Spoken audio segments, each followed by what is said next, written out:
There we go.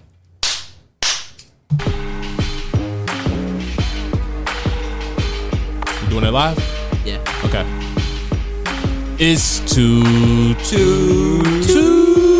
T3rpd. Hey, let's go. Anybody freestyling? Negative. Oh, okay. You know, Marty.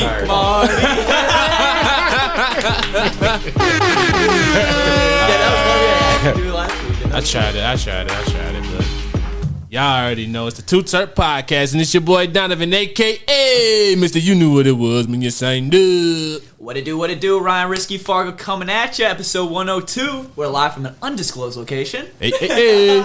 We got No Socials T behind the screen, your favorite hypocrite on the IG. The squeakiest chair in the world, too. Hell yeah, y'all already know. We got the crew in the building today, so shit, who want to go first? I'm going to let y'all introduce yourselves. Y'all been around here long enough, shit. All of That's right, start with the OGs first. All right, I'm Timmberrr. What episode? I'm not sure what episode I was. I can't remember, Yeah, but I was there, in the beginning, and I'm just taking in what you young people are putting out. We're taking out what you're putting out. Hell yeah. I can't remember which episode number you were. Yeah. Represented. It's Mr. Livingsoil, everybody. So get out your pad and paper and probably have to take some fucking notes. Y'all already know what time it is. Hold on. Let me drop a bomb for that flex that he just dropped. There you go. I love how low key that was too. He's like, you might want to take some notes here. Professor Livingsoil. Y'all know what time it is today. Shit. Y'all already know. I got the taquitos today. Shit. You already know. I'm about to sit back and chill for the most part today because we got the master in the building today. Master is like a overblown title that I don't really want to take, but I'll take a educated person with some experience. I'll take that. All right. That's not as fun sounding, but we can do it. Yeah. We can make this work. That master title makes it seem like you just have this like inflated ego. Yeah, true. Yeah. Nobody's mastered anything, right? Like I'm still learning things day by day, just like everybody else is. I'm always learning new techniques and new things. So like, yeah, man, I'm not a master. That's okay. We'll talk our shit for you, though. Said the Digital Turtles got Master Splitter, we got Master Livingsoil. Oh, That's right. Yo, but straight up, man, the tricks of the trade never seem to end. No, it's obviously there was like a base of things that I was always doing, right? That I was getting a really good result with, but I was always meeting with new people. I was always listening to new podcasts, reading new things. There's this dude, Steve Cantwell, that I follow at this point, that I was trying to figure out how to get like living soil, where like the downfall of it to me is that you have to veg and you have to flower in the same spot in like big beds, right? Because you can't move those things necessarily. I actually never thought about that. Yeah, so like that's a little bit of a deterrent. So like I've been investigating this dude, Steve Cantwell. He's come up with this way where you're taking like a 1 or 2 gallon fabric pot, but it's bottomless, to where you set it on like a little like drip tray, and that's what retains your soil in. You plant into it, and then as the plant develops, it'll fill up the root mass inside there to hold all that soil together at a point where you can just pull that thing up, and because it's bottomless, you just set it directly on the top of the soil for your soil beds. Whoa. So you can veg it to a larger size beforehand, drop it on the bed, give it a day or two to start linking up and putting its roots down in there, and flip to flower. So it's made it to where there may be this way to where the bed system can be, I guess, made a little bit more efficient and keep production numbers up a little bit better for those that are trying to do it, especially at scale. That would be phenomenal, man. That would help a lot if you could do that, because I didn't know that. So you had to switch it. You couldn't switch it before. No, I mean, it was always this downfall of like, I would have to like move a little small plant into the bed, and then I have to veg it all the way up to its big enough size that I'm comfortable putting it in the flower. So, I mean, it was like a start to finish, like, 6-month process at that point to be able to like plant in, and there's nothing else happening in that tent except for those plants for that period. Have you experimented with Steve's technique, or? I have not played with it myself here, other than like, a lot of investigation, right? But like putting it into actual like play, no. Watching a few of my friends that have taken the same information that I'm taking in, and they are putting it into play. Specifically, shout out to Prairie State Organics out there. He is absolutely doing this, and it looks like it's working phenomenally well. So that is a bit of a game changer for like the big bed system to be able to figure out how you can make this be a little more efficient, a little less time constraint of just vegging and flowering and everything in one spot and holding it down. Now you can get these plants nice, big, move them in, flip them to flower fast, and almost become perpetual with the benefit of the large soil volume system. Wow. Yeah, you already got so much going on, so that would help tenfold. That's crazy. Oh, my bad. Before we go any further, I feel like we forgot somebody. Shit, we was fucking up. Hold on. We did all these introductions. Hold on. Yeah, I guess say. Hold on. I thought she was going to introduce herself. Hold on. Damn, let me fall back. Hold on. We forgot somebody. Run it back. That's right. Hold on. Yeah. Start these introductions over again. We can't forget. You already know the best. I'm Ms Livingsoil, also known as Felicia. There you go. Hey. The lady of the household. That's the other half of what keeps things rocking over here. Anytime you've seen me out on some adventure with some like really cool pictures in some part of the country where I'm getting lost in the wilderness, just know that someone is at my house keeping this shit locked down, and this is who it is. All right. He's not by himself. Don't get it fucked up. I can personally attest that Walter White that she grew, fire. Yeah. Well, thank you. Oh my gosh, that did slap. I remember the Walter White. Oh my gosh. She's got skills and gets very little credit, and she's really humble and just lays in the cut. But like for real, she manages my garden whenever I'm not around. Like she can handle any of the shit. I would send her to go help somebody if they needed it. Do you do the gummies or do you both do the gummies? We both do them. Okay, nice. Group effort, team effort rather. Yeah. Teamwork makes the dream work. Yes, sir. For the most part, I mean everything around here is some sort of a group effort, right? Like I mean, like Mr. Livingsoil name might get a lot of the shine, right? And people associate that with being specifically me, and I get that. But like in the reality of it is there are multiple people behind the scenes that are helping to make this shit work, right? Like Felicia is helping me at every turn, both like in the house with any kind of like post-production work. She does all of the hand trimming. So if anybody's out there that needs someone to do some help with some trimming, I know someone that is exceptionally good at it that you should holler at. Felicia, a.k.a. Master... No, wait.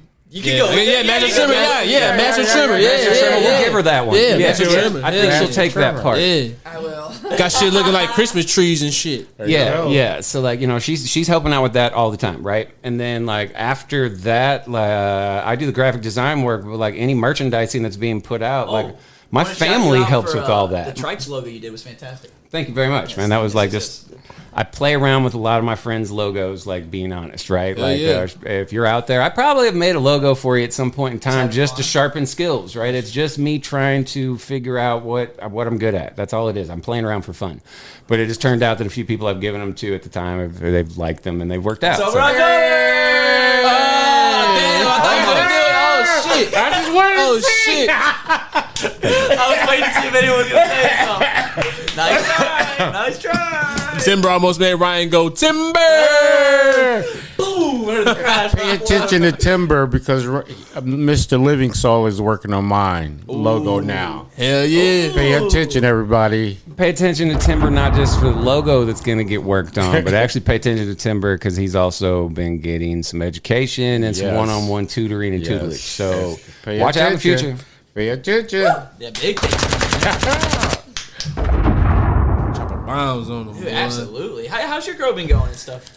We're in the process of rearranging the rooms now. Okay. Yeah. Everything's kind of in full reset mode over at his place. Yeah. So yesterday, actually, Felicia, once again, right? Like Felicia was over there knocking out sanitizing the room and making sure that the environment is proper, and we're trying to get all that dialed in before getting the actual like grow really rocking again over there. But I mean, it's not like his first rodeo. Like, you know, he's been down the road of growing. I'm not a pro. I'm a say you're a pro. Masters and pros in the house today. He's my mentor, really. Oh, that's Mr. awesome. Livingsoil was my mentor. Yeah, sanitation's key. How big of a deal do you think the sanitation is? Because I know some people don't give a rat's ass, but I think it's a big deal, bro. Very. It's a humongous deal, right? And especially now, like there are things going on in the cannabis cultivation side of the industry that anyone growing actually needs to be paying attention to and at least get some information on. And sanitization is going to be the major key on this one, right? Like we all get a little bit lackadaisical sometimes, and I'll go in and I'll grab like leaves off of a plant, move to another plant, just like defoliate the shit out of like tents and move forward, right? Like, it seems like the natural way to do it.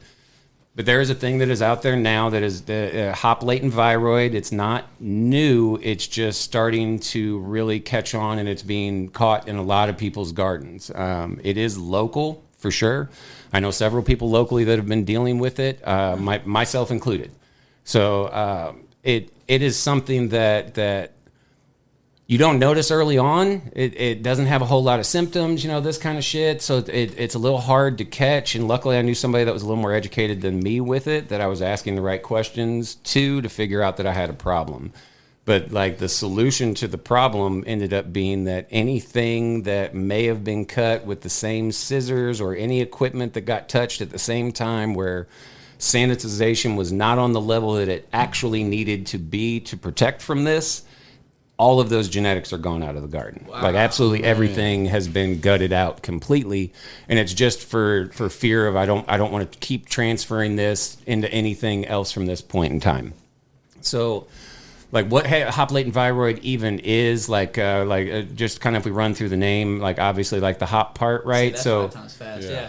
It affects it can affect both the hops plant and also the cannabis plant. They're closely related, right? Like kissing cousins. So that is one of the things that by definition, you're going to have it in both of those two potential plants. And then like the latent part, latent meaning that it essentially, just kind of can lay dormant and just kind of hang out until the right environment for itself, the right situation or circumstances have kind of come up, that then at that point it will present itself. So that latency part is a hard issue to where, like, and I'll kind of get into that here in a second, but like even if you test your plant today, that does not mean that your plant down the line still does not have it. So what it actually is it's and then the viroid part. So like a viroid, like we think virus whenever we think that, right? Like an infectious virus, but that is not at all what a viroid actually is. A viroid is actually like a single-stranded infectious RNA. So like this cannot live outside of a host cell. It has to have like plant cells in order for this to be able to stay in and be able to survive and replicate itself. But it doesn't really show any sign of any real major infection that you're going to look at like you would normally associate with, I have a plant that's kind of sick, right? Like you'd see curling leaves or yellowing, discoloration, like, those kind of oddball things. Like what you are going to kind of run into with this one, and it's what a lot of growers and cultivators used to consider this like dudding. Like I have a plant that kind of dudded out, right? Like this, you pop some seeds or whatever, you get some clones, and this one clone's just lagging behind, and it's not growing right, and it just looks weird. Like it was just, it's dudding out. There is some traits to go with this, and that dudding is Hop Latent Viroid. So you'll get a little bit of like shorter growth in the overall plant anyway, even if like in the same room with other plants of similar size and you're watching them grow and develop and you're seeing these ones that are starting to not get as vertical as the rest of them are. Just kind of stunted. Yeah, what you end up seeing is a lot more lateral growth growing to the sides versus the actual like vertical growth growing up towards the actual lighting surface, to the point that from your main stalk, very often you're looking at what is almost like, normally your branch coming off your main stalk would be roughly like a 45-degree angle. That's normally what it looks like, roughly. This, with the Hop Latent Viroid, is a pretty telltale sign. If you're looking at your main stalk and you see a branch that's coming off at like a 90-degree angle, just like a straight right-hand fucking turn right off of there is a really, really, really good chance that branch specifically is infected. It doesn't mean that every branch on the plant is currently showing signs. I was just going to ask that. So right? Can you cut that branch and stop it, or is it already too late?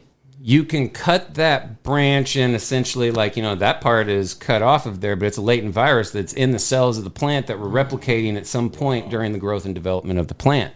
It can still show itself if you put the right stresses or the right environment, right temperature, whatever it is that it needs to trigger.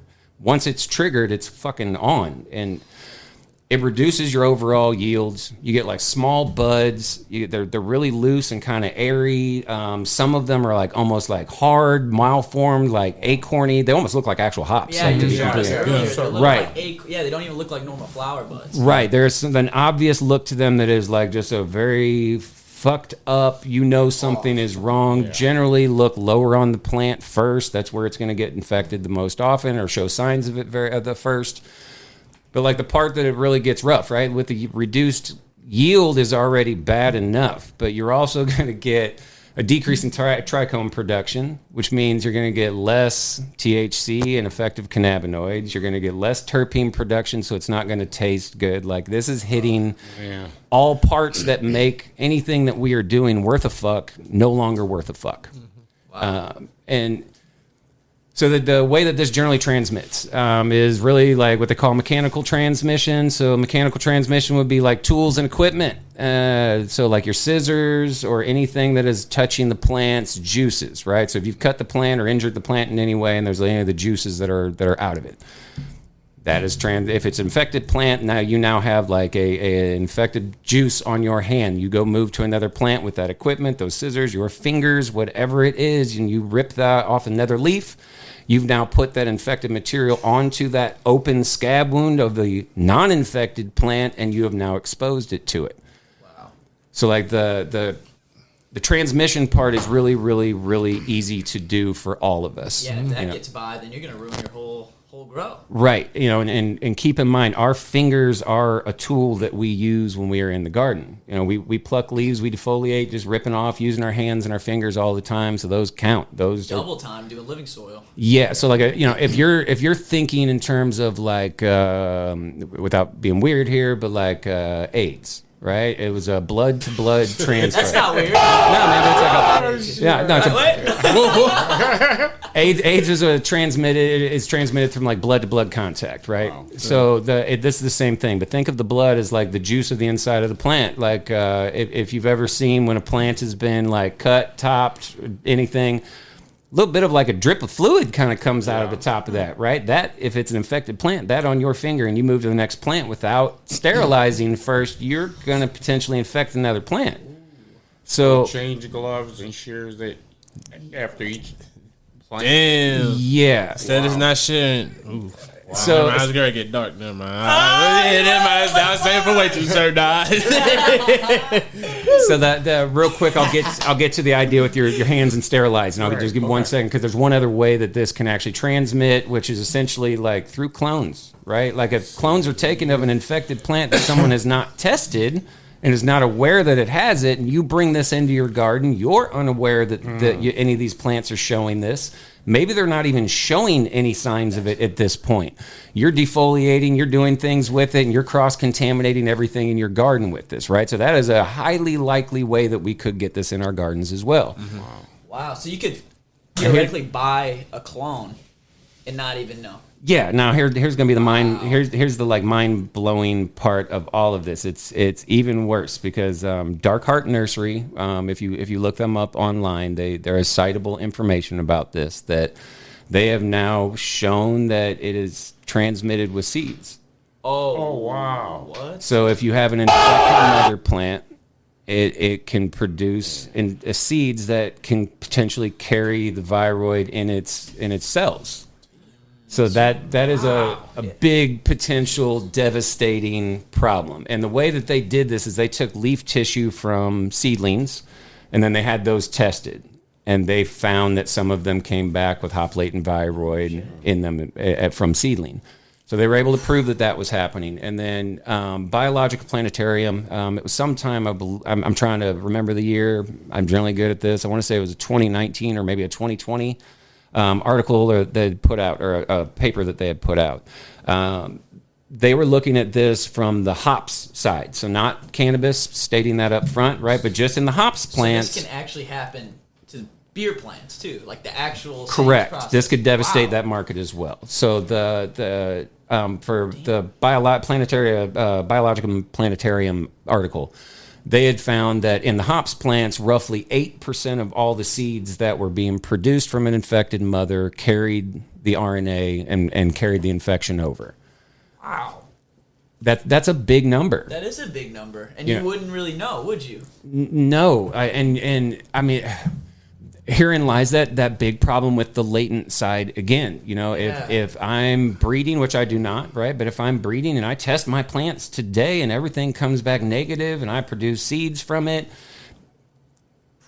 it's still a slight gamble, right? I mean, it might just not be showing anything. Like, you know, it's a weird one. So like essentially the way that we need to be like treating this is essentially prevention first, just straight up. The precautionary measures. Yeah, and we've got to start just like sanitizing all of your tools and all of your equipment between each and every plant. If the juices of one plant have touched your fingers or have touched your tools, they need to be sanitized before you touch another plant in your garden.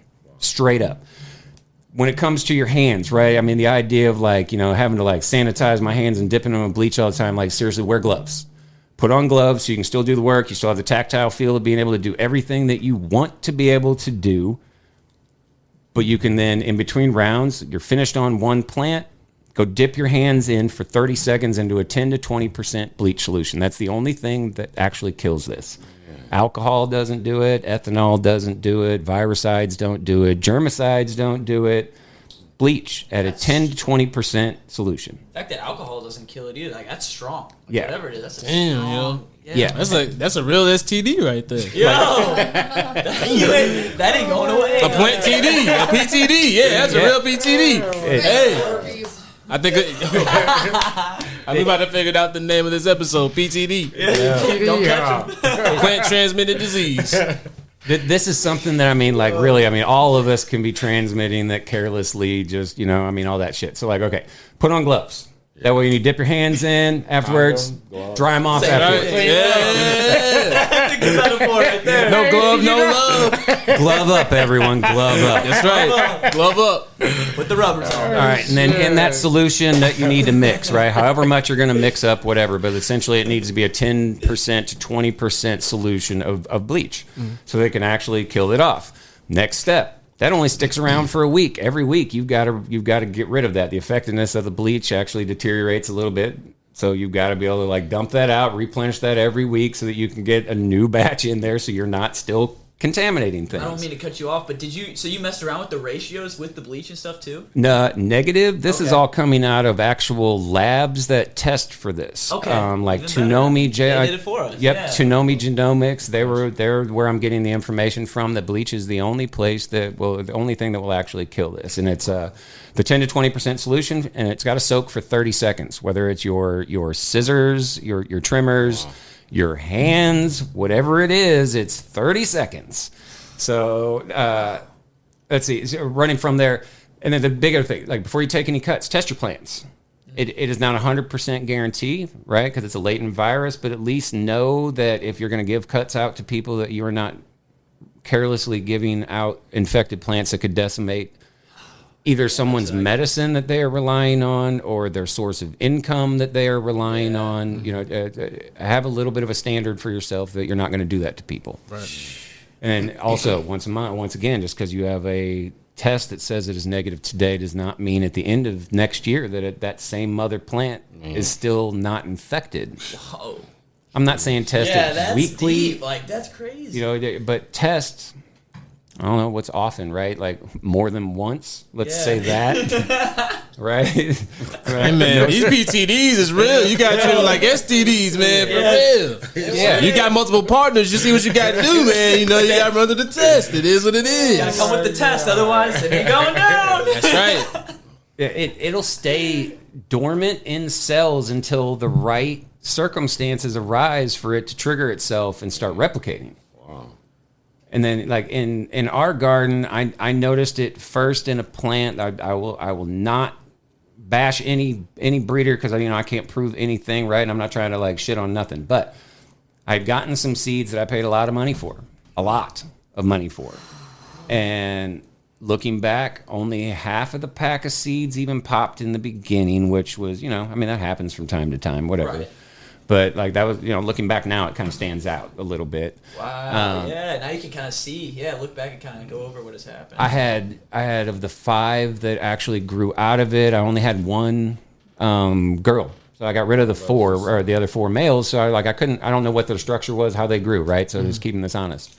But the one that was in my garden is the very first plant that I ever noticed anything on that started looking a little bit weird. It had that like lateral 90-degree growth And at first, I'm like, dude, this plant's fucking badass, dude. It's at right angles. Like, this motherfucker is filling out a tent quick, dude. It ain't even like growing tall. It's filling out a canopy. This thing's badass. Mm-hmm. And I let it go and grow into fucking flower, and cut to me during this period of time before flipping to flower, taking cuts from it and every other fucking thing that was in my garden at the time, all with the same pair of scissors. I was not bleaching or sanitizing in any way between each of them, right? I was just utterly careless, just boom, boom, boom, boom, boom, hitting them all, one after another. So we'll come back to that point here in a second. So then as it went into flower, real quick, it was like the lower growth, the upper growth looked perfectly fine, but the lower growth on the plant, from like 8 inches down, only the top 8 inches of the buds really, or like colas, looked right. Mm. And then as you started coming down from there, they were like really kind of malformed by like these little clusters of like hard, what almost looked like little green pebbles more than like bracts of like flour with like moisture in them, like real fucking weird. Defects. It's making me sad right now. Like, damn. I didn't know what the fuck I was looking at, and I had heard of Hop Latent Viroid. It can deceive you. I had a friend that it was going on in his garden, wasn't registering that maybe this is what I was seeing, right? And so then I started seeing a little bit of weird development in the next round of cuts that they were, the clones that I had taken at the same time, they rooted just fine. All of them did. But they were growing really fucking slow. They were really kind of short. The node spacing was exceptionally tight. It was just this really clustery bush that was just really odd looking. And the cuts that I took a month after them from some different shit, which I was sanitizing the way I should have been at this point in time, all of those cuts rooted faster and are 3 times as big now than those ever even got before I pulled them all out of my house. So I started seeing that stunted growth, and I was having the weird shit going on with the bud development that was happening in the plant. And I was mentioning to a friend, Jake up at Rooted, I was explaining to him what I was seeing, and he was just in conversation. You could see the look on his face was kind of like, oh man, I got some really piss poor news for you, my friend. Like, sorry to break it to you. Yeah, but it sounds like you might have this going on. And so, I started doing a lot more investigating, and then Felicia and I dove headfirst into this. If there's a podcast out about it, if there's a research paper on it, we've read them, we've watched it. Like, so, she's like, Say I'm sick of it. No, I enjoy the information. I never, for clarification, I never sent the plant out. I never sent a sample out to go get it tested. I took the precautionary measure after I started noticing so many things, and people were showing me pictures of what was happening with them when they had it. I killed everything. Things that were like a couple weeks from getting harvested, if we had let them go, they all got killed. All clones that were related to that got killed. Any like pots that were like 4x4 pots that I put clones into to like kind of get size on them, all of those that they touched were fucking gotten rid of. Scissors, everything started getting bleached. Everything started getting properly sanitized once I learned what the right way to actually do all of this shit was, because your only other option is tissue culture. You can send a tissue culture sample off, and they can clean it through tissue culture and save your genetics if that's like a highly important thing for you, right? That's crazy. Yeah, so they can actually save it though. Did not cost effective for the average home grower, but it is a fucking option on the table. If that thing is important enough to you, if you are a breeder and that thing is a moneymaker for you, that is an option that is out there, right? But like once you get it, that's your only option. Tissue culture to save it or kill it. And is that 100% going to work? They say yes. I feel like it's almost And- impossible, though, right? I mean, to guarantee if it's like not showing itself. I know through tissue culture they can eliminate a lot of infectious problems that happen in plants. So it leads me to believe that they should be able to scrub that DNA and get that cleaned out of there. But I'm a relatively smart guy, but I'm not quite fucking smart enough to understand that. Yeah, okay, because I'm not too familiar with the tissue culture stuff. So, I mean, I feel like, yeah, they could probably get it, but it's almost, if it's the whole plant stuff, like, I don't know. Like, could it show back up? Like, so many variables. Like, Right. That's probably Only time's gonna tell. More studies. Yeah. Yeah, Time we're will in tell, yeah. we're in fucking guinea pig stage with it, right? I mean, and now it's the first time we're realizing like that these things are, even with tissue culture, can be treated. Tissue culture is not like necessarily new, but it is a new option for the home grower that we don't normally know that we even have. That is pretty cool, though. But it's going to be a problem across the whole industry because, you know, we're talking about it like, oh, it's going to decimate my home garden. That's going to suck, you know. Yeah, man, fuck, man. Imagine if you have a 90,000 square foot commercial facility with millions and millions and millions of dollars on the line. You can't afford it. Like, you one bad plant ruins everything, then you're out of business. Yeah, so like this is like, you know, information not just to go out to my home grow friends that are out there, right? And like home cultivators. This shit is for anybody that works in the industry that happens to be listening to this shit too. I hope y'all are paying attention. Yeah, that's a fact. I really hope that people are. Because, you know, prevention, because once you got it, you're fucked. Mm-hmm. That is cool to know, though, about the tissue culture. Because if, like, say, like, for medicinal purposes, you have a certain strain, like, you have to smoke, like, it's relieving whatever symptoms, then you could potentially save it if all goes to hell. Yeah. And So there are a lot of people like that. Like, not being funny, like, I remember on your episode that Mo Stanky Nank was on with you guys, Yeah. like, he very clearly let it be known that there is one medicine that is, like, his actual medicine that works for him, that takes care of all the ailments that he's got. Right. I'm sure he would want to consider that. Mm-hmm. And then, like, all right, another, like, cool little segment of new fucking news. Breaking news! So, like...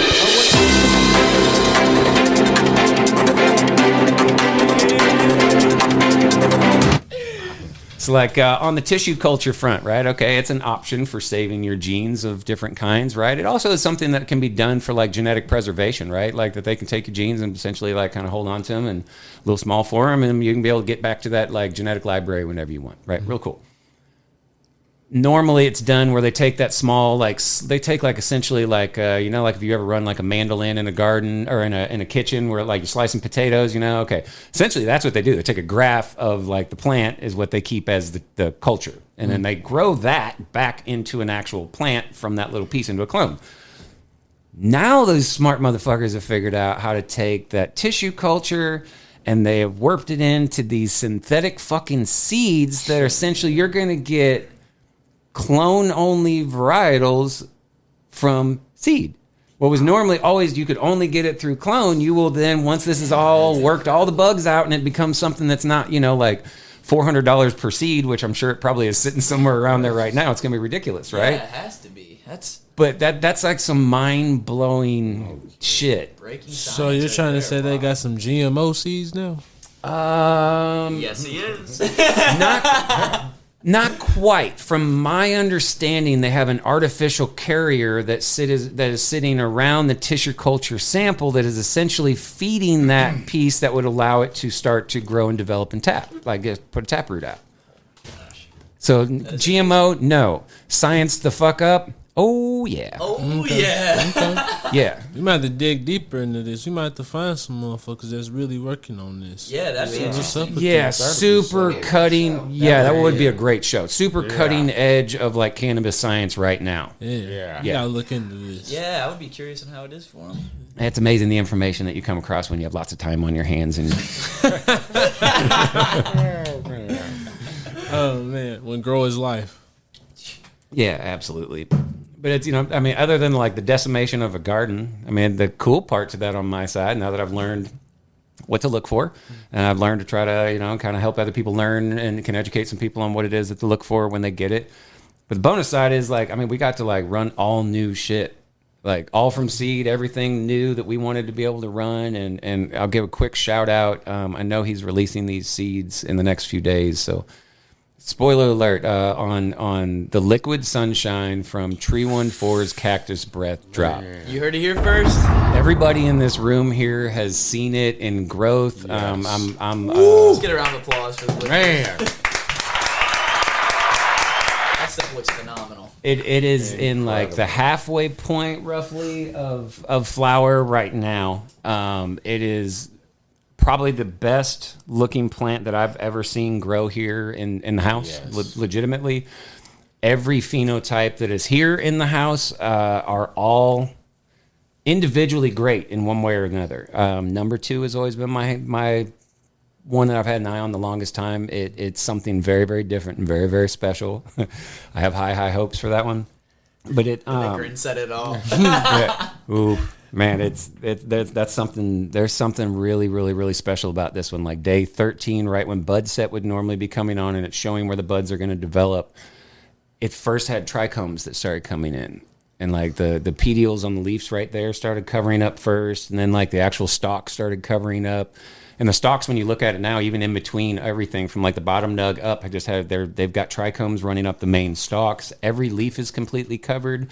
Every bract is so completely covered in trichomes that you see no green material behind it. Beautiful, man. And it reeks of mimosa terps. I mean, it is just Incredible. all mimosa. It is so good. Yes. Oh my lord! I'm curious how the terps are going to be when you smoke it. Yeah. I hope it tastes like it smells. Yeah. Yes. Yeah. But this will be released, I believe, on the 22nd for him. It is the Cactus Breath Fem line. It's unreal. So this will be the Liquid Sunshine, and like given like a rundown of the genetics that are in this, because I helped him work on some of this shit, like to get like some stuff prepped up for that, right?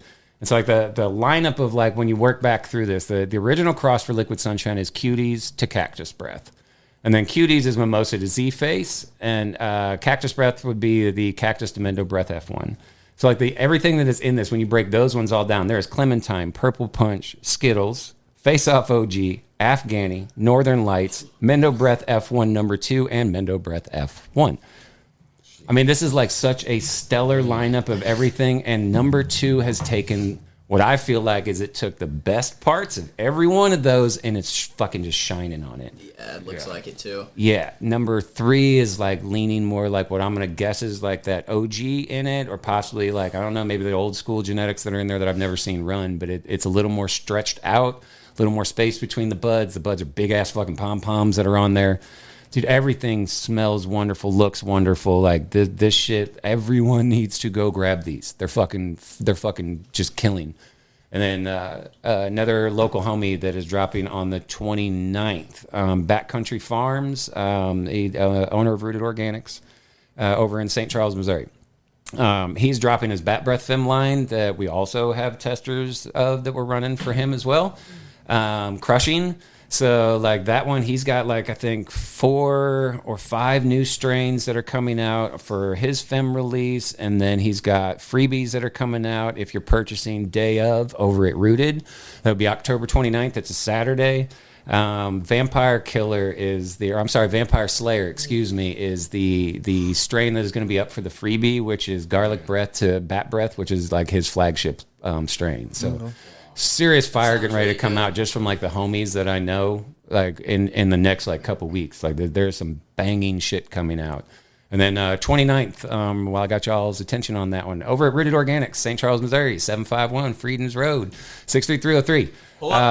11 a.m. to 7 p.m. There's going to be just like a harvest party going on all day long. Different vendors are going to be up there. Seeds will be available. The Bat Breaths Fem release line, Fem line will be getting released then. I believe formerly Hembra Genetics, now Gaslamp Seed Bank. They will also be there. Former people that have been on your show, if I'm not mistaken. Yep. So they're going to be in town for that as well. You can meet some people from some of the nutrient companies, soil manufacturers, seed producers, everything. Come on out and have a good time. And now you're putting the PSA out to start looking for the clean seeds.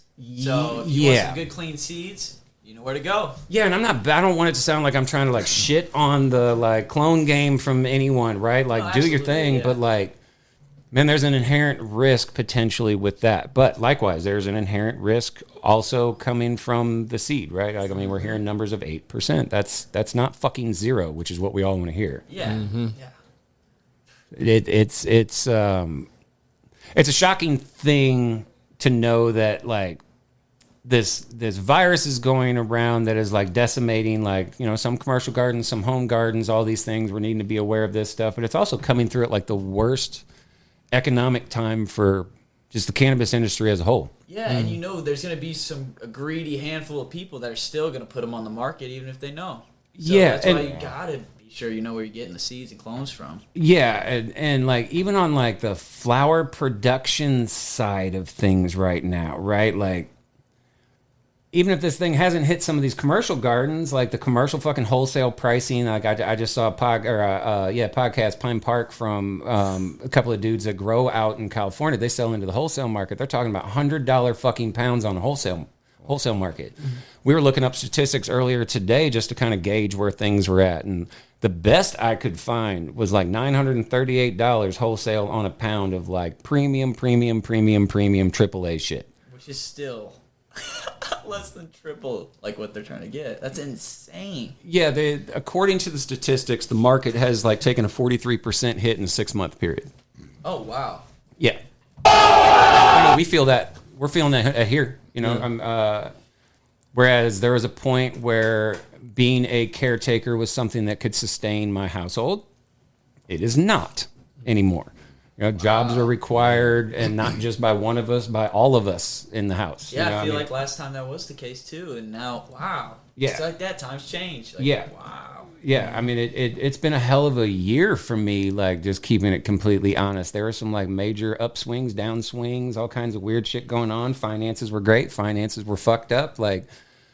But it's not just me, and that was the reassuring thing. I hate to say it, when bad news is happening, at least you know you're not the only one.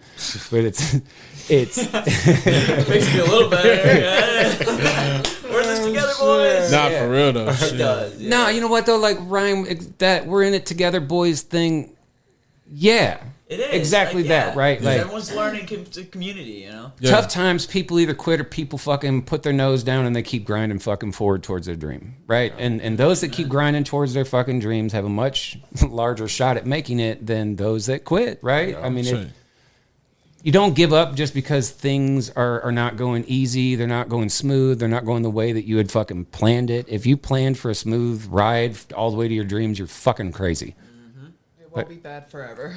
No, right. no, but the economy, I think, has taken such an impact on the cannabis market, whereas at first, like all through COVID and shit, like we all knew the economy was like, you know, we were dealing with minor inflation and things were getting a little weird. A little shaky at first, yeah. Yeah, but we were still spending money kind of, I don't want to say freely, but we were still like buying new things. We were investing in the grow. We were spending on things that may not turn out money right away, like whatever. No one knew how long it was going to last either, so everyone's kind of still investing, not knowing where to put their money. And Exactly. And then, you know, the longer this is drug on, the more the economy has gotten like tight, the less money is free flowing, the less people are spending on extra things, right? Whether it's like, you know, for us, we've wanted to get like a new 8x8 tent and some lights to put into it for months, but you know, the finances aren't there. Just keeping it really fucking honest, right? So it's slowed our expansion down. I'm sure it's doing it to other people as well. It's doing it to like households, like whether it's the trivial thing of like we don't get to go on a vacation or whatever, you know what I mean? But fucking Christmas is around the corner. Like that's going to impact a lot of kids' Christmases this year, my kid included. You know, it's the economy is not turning around at a rate fast enough that it isn't going to affect everything else. And I think that consumers don't have as much money to be able to freely purchase as much things either. So, it's an all-front thing. But then, you know, likewise at the same time, that's decimating where we would normally spend our money locally. The local grow shops that are around here and around the country, they're fucking struggling. Just the way that we're individually struggling. Like, these businesses are struggling to stay afloat. Like, a lot of small businesses, man. Like, yeah, dude. And, like, weirdly, it's like the price of everything has gone up except for weed. which is so mind-blowing. It is the only thing that is constantly decreasing in Trying to value. get $100 a pound in Cali. Yeah. At the hardest times. Like, But- how... That's incredible. Think this through a little bit logically. You know, we have an oversaturated market just on the point of like in Missouri now, the number of people that 5 years ago were all consumers for the most part. A few of them were growing, but for the most part, we were all consumers. And now we're not consumers. We're actually like all cultivating now. And there's more product in the market because of that. And there are now the commercial facilities that we've got in our state that are producing this. And then there is always the black market or gray market or traditional market, whatever anyone wants to label it, like for you to understand what I'm talking about. Like that market is always out there. Things come across and into your area that help to drive it down if it's a cheaper price. I mean, this has been a hit on all fronts at the same time. It's getting hard to figure out how some of these big, like little mom and pop shops are going to be able to survive this if people don't really get out there and actually spend their money with them and fucking support them. We're getting in a new, I will not name, but a new multi-state operation that is like the Home Depot of grow stores that's getting ready to move into the area. I think they know. Take a Yeah, hit, yeah. And you know, I'm not shitting on them. Like, props for getting to the point that you are, but they came into the area, and people are going to get upset with this comment that I'm going to make, and this isn't a personal jab at anyone. I just hope that everyone understands the true cost of things. That when they were getting ready to move into this market, 3 to 4 or 5 months before they were ever going to come in here, this chain, they have a singular product that is only available through them. That they started looking through Instagram, and they started figuring out who were people that were in our area that were growing. They approached some of them, and they sent quite literal pallets worth of the product to their home. Wow. And essentially sponsoring them for a grow, right? Mm-hmm. Which is fucking dope, and mad props to anybody that is out there getting paid on any level to be able to grow. I'm not shitting on anything, right? Mm-hmm. But that pallet was free to the person that received it. And they're almost getting indoctrinated by that. Somewhat, right? Because the true cost of that free product up front was when they moved into the market, which they announced about a month ago or so, or roughly maybe 2, that they were going to start putting stores in, and they're currently hiring for these stores now. I've seen their advertisements out now. And the cost of that product that was sent to these people for free to get them hooked on that product that can only be purchased at that one store, the cost is the closing of all the mom and pop grow stores that we were counting on to begin with. And that's part of their strategy probably to begin with, unfortunately. It's a brilliant marketing scheme. On a cannabis level, right? And like a culture brand. Cookies. Yeah. You've heard me give them props before. I don't like their product, the weed. Their marketing is as good as it gets. It's phenomenal marketing. Yeah. And they will move a merchandise section of their stuff into a market before they move their product to gauge how well it is received before they determine, where they're going to move their stores, how many they're putting in, all that bullshit. So it's a way that they can, like, you move the product, your merchandise in, people, as soon as people are rocking your merchandise and then the store opens up, people flood to the store to come get that. Ready. Yeah. They're already your fan before they've ever touched your other shit, what you're actually known for. That's as good as fucking a marketing strategy can get. Yeah. I don't know. I just wish that their product that pumped out there, like the flower product, was as good as their marketing. Yeah. Either. So we had this discussion when I was on with you guys before, right? I mean, like, when you're talking like a 90,000 square foot facility and 30, 40, 50,000 plants that are in there, it's impossible to give all that hands-on individual care. They're trying. I'm not even trying to be like, they're just going in there and pissing on plants all day, right? that shit ain't happening. But there's only so much they can do. And I don't knock them for that, because I'm not at that fucking scale, right? I don't know truly hands-on what that is to deal with that, but I have zero aspirations to do so. Mm-hmm. I mean, like, for real, if I could get into a facility with like a 250 plant count, the size of plants that I grow, I'm good, man. 250 is a fucking humongous number. Yeah, it is. And I would always, if it's obtainable too. Yeah, absolutely. If we get, we'll touch on this in a second, right? But if this recreational bill that is coming up for vote, and remember, ladies and gentlemen, November 3rd is Election Day for the state of Missouri. Amendment 3 is something that you guys can get out there and vote on. Sure, you've heard of everyone. I'm 100% in agreement, Ryan. I think that they've seen enough and heard enough. Like, if you're listening to this show, you've already heard people's opinions and seen it online. So make an educated choice but go out and vote. Like, your vote doesn't matter if you don't cast it. So November 3rd, get out there and vote. But if this bill were to pass through and they had like this micro licensing thing, right? Like, if I'm just looking like Dream World, right? I would want small plant count. I would want everything to still be able to be hand tended to, hand watered if potentially possible. You know, like hand defoliation, hand trim, slow dry, slow cure. Everything that marks the difference between what I feel is a craft product. Those that are willing to take every single step along the way and not shortcut anything, and then a commercialized product where it's all about getting to the end result as fast as humanly possible to get that product into the consumer's hands and get money. Mm-hmm.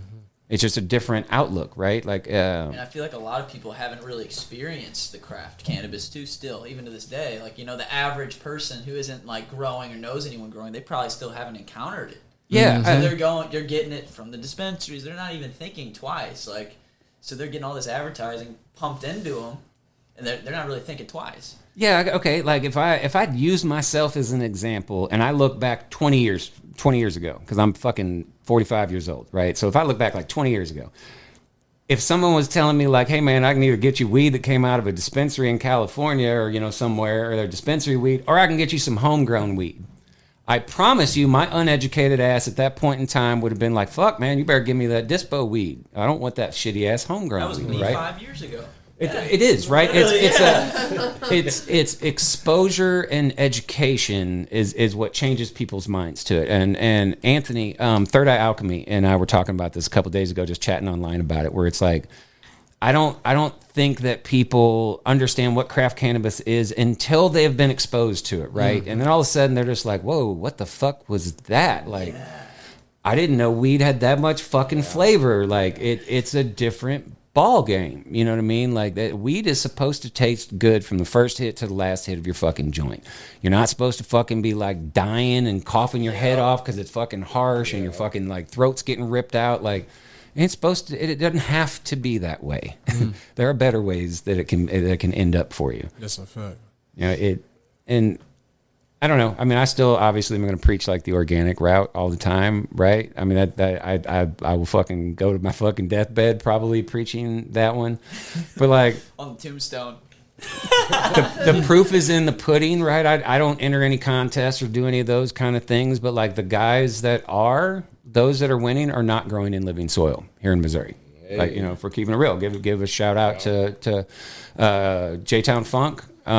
He is not. He's grown in salts, and his weed is fucking fire because he's got it dialed in on all cylinders, and it's fucking great. And there's nothing wrong with that. It's just preference. It absolutely is a preference thing. You know what I mean? It's just like I know that, like, weirdly, like, I have this weird skill set and I have this dumb thing in the back of my mind. I am not a prepper, first off, right? Like, in no way, shape, or form. But you're not a doomsday prepper? Nope, but I'm a grow shops go out of business prepper. That I want to have a skill set that I don't have to be dependent on having to go to a grow shop to get anything in order to get it. You know, so like trying to expand our knowledge a little bit now with like making of labs and starting to learn about like KNF and things like that. Seed sprout teas have probably been like the big banging addition to the garden this time, that like we went full force on them this time and like really hammered out some like alfalfa sprout tea during veg. It is a fucking steroid for your plants, like dead serious. Like the growth rate. You're okay, just putting it in there, or, yeah, I don't know. Explain all right, so alfalfa itself grows exceptionally fast. Right, so you want to try to get some of that out of it, and so you take the seeds itself, soak them in water for 4 to 6 hours, something like that. Put them like in a jar or a paper towel inside of a plastic bag, seal it up so it's got no air into it. Let it sit like you would a cannabis seed overnight, but you got a fucking shitload of them, you know, for a night or two, and you want them to start sprouting out to about like 1 inch long. Once they're about that 1 inch layer, you're going to take that and dump all of them just into a blender. Put your blender about half full of water.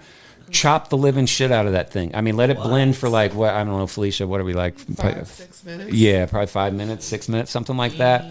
And just let it keep going, and it's gonna blend it into like almost like a foamy slurry by the end of it. And then take that. You're going to dump that into a 5-gallon bucket. You can pH or not, depending on how it is that you do your systems. I recommend pHing with stuff like this because things can get a little wonky. But go ahead and pH that sucker out and throw that on your plants. Like just dilute it into a 5-gallon bucket. But it's all the natural enzymes, plant hormones, all those things that are released at the beginning of the seed to get it to fucking start growing and fucking springing up. You're catching all of that in that slurry. What pH number are you looking for? In living soil for myself specifically, like you can run a range roughly 6 to 6.5 is what people will tell you. I have found for us that 6.5 number is where it's at. Like stay on the higher end of things seems to be a lot better overall nutrient uptake and a lot healthier plants overall. I feel like, but you're using that for all the plants right now too. Alfalfa tactic. The alfalfa and stuff. The alfalfa is only being used in veg because you're wanting that accelerated growth, right? So that's what you're really looking for there.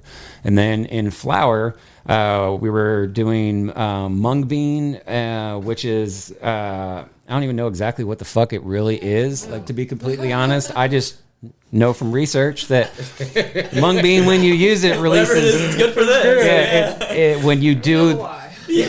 You do the same thing with it, right? Soak it, sprout it, do the same shit, throw it into a blender, and whip that shit up. But the difference being this is for flower, period, and it releases potassium and phosphorus, two of the key essential elements or nutrients that you're needing for the flower cycle. So it'll take care of that end of things for you. So then you can also do like corn sprout teas as well, which I don't know what the fuck is going on, but we've had some corn that we've been waiting for this shit to sprout for I think like 10 or 12 days right now, and it just won't do a damn thing. Yeah. So we're still waiting on that one for this round. But pending. And then it's compost teas, whether it's worm compost or a traditional like wood-based compost. So we do a lot of those kelp teas. It's as natural can get around here. That hasn't changed any. I've never heard that tactic before. Yeah, the seed sprout tea thing is something that was being done by like traditional gardeners, like vegetable gardeners and shit for a very long time. And people have started adapting it a while back to cannabis. And then I think we learned it from I'm going to be an asshole. I fucking can't remember dude's name. I'm a fucking dick, but I learned it from a guy in Oklahoma. Shout out to you, dude, in Oklahoma. You know who you are. Your shout out. Yeah. Yep. You know exactly who you are. Yeah, man, my fucking mind's just not working this evening for that. But then, actually, he is actually the same person that I learned my drying technique, Ryan, that you were asking me about earlier, right? Yeah, you got to fill these people in on that. Yeah, it's like, I don't know, what do you want? Fucking everything gets a tech these days, right? Fucking avocado tech and worm tech, all these other things, right? It's a box tech, whatever the fuck you want to call it. Call it box tech. But, I mean, essentially, so you're taking now if you have fucking giant scale, this is fucking ridiculous, right? But like, for an average person growing at home, this is how I've grown or dried my weed now for quite a while. It is very terpy. It's kind of what, if you've smoked anything of mine, generally speaking, it is a very terpy, very flavorful weed. Yeah. So, we're all that's all in the terp retention, and that's in the drying period. So the box itself, you take like a traditional large or extra large moving box. They're like 22 or 24 inch moving boxes, one or the other. You're going to, along the top, like maybe an inch down from the very top, you're going to poke like 6 evenly spaced holes across one side of it, like going across horizontally. And then on the opposite side, you're going to line those holes up with 6 more. But then right below the end ones, you're going to poke an extra hole under there so you can tie a string. You're going to tie a string, you're going to weave it all the way through like a giant shoelace all the way to the end, tie that thing off. So now you've got like a rack system that's running inside of the actual That's a great visual. box. No shit, okay. You can see it. Yeah, I could see the weave. I was like, all right. All right, so like now you've got the vertical racking system that is in there. On one of the sides of the box, lower left-hand corner, roughly the size of a deck of playing cards, you need to just cut like a porthole. Just mark it out with a marker, cut that thing out, remove that. Spin the box 180 degrees. Upper left-hand corner this time, go ahead and put another one. So now, like when they're on opposite sides, you have one that is on one side low, one is on the upper side to the top, on the opposite side of the actual box. So you get like air that can pass through at that point in time. then all it is at that point is like hang everything inside on all of your little racks, and you can pack them in on these. I mean, you can legit like ding, ding, ding, like line them up in there. And then just shut the lid on the box and stack boxes on top of boxes, put it in a room, control the environment in the room. 60% humidity, 60 degrees. The box itself, the cardboard, it works as like almost like the way those Boveda packs do in jars. Okay, good. Everybody knew what I was talking about. Yeah. All right, so like it kind of like doesn't allow it to get too dry or too wet. It'll start to absorb some of the moisture out of the weed itself as it's drying, and then that box will pretty much maintain right around like 58 to 62% humidity the whole time you have it in that fucking thing. And you just need a fan in the room that is like oscillating around, not blowing directly on it, but air just needs to not be stagnant, not be sitting on it. Just giving that ventilation through. Good circulation. So shout out to STL Petrol. Petrol, I know you're listening. He is one that if y'all want to ask if this actually works, reach out to him. He was unsatisfied with his traditional way of his drying. He had asked for some tips. He put this to the test, and it is a night and day difference. And it'll help everybody. Like, man, like what you're smelling when you're growing it. Like if you still want to smell that and taste that when you smoke it, it's all in like our drying being really dialed in. And then like the key benefit if you're growing in like a room or you're growing in like tents is you chop down that day, move them into the boxes, put that in an area that you can control the environment. Your room and or tents are still rocking out right then and there. Like you don't have any downtime. You're not down for 2 weeks for it to dry. That's incredible. Yeah. And it works. I promise you, it fucking works. Just can't forget that it's in there and sit on it. Like I almost did. Yeah, just don't have people come over to your house and go down to your basement and almost sit on a box and be like, oh, is this box sittable? And everybody has to yell at them, no! At least he asked first. Yeah.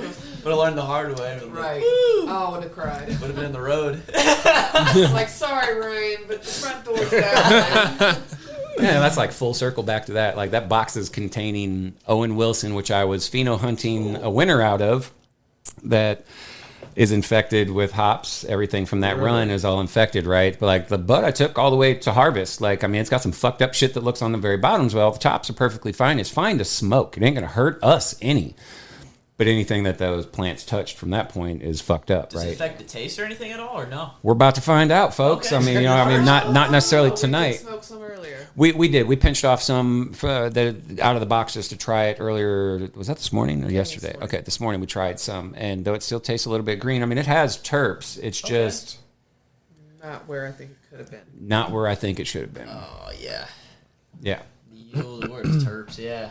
Yeah, and then, it's disheartening, but it's also like, I mean, so on one hand, you don't have to cut everything out of your garden, but then you run the risk of every time you defoliate, fucking putting it on anything new in your garden, right? Your best move, seriously, bite the bullet and just get rid of it.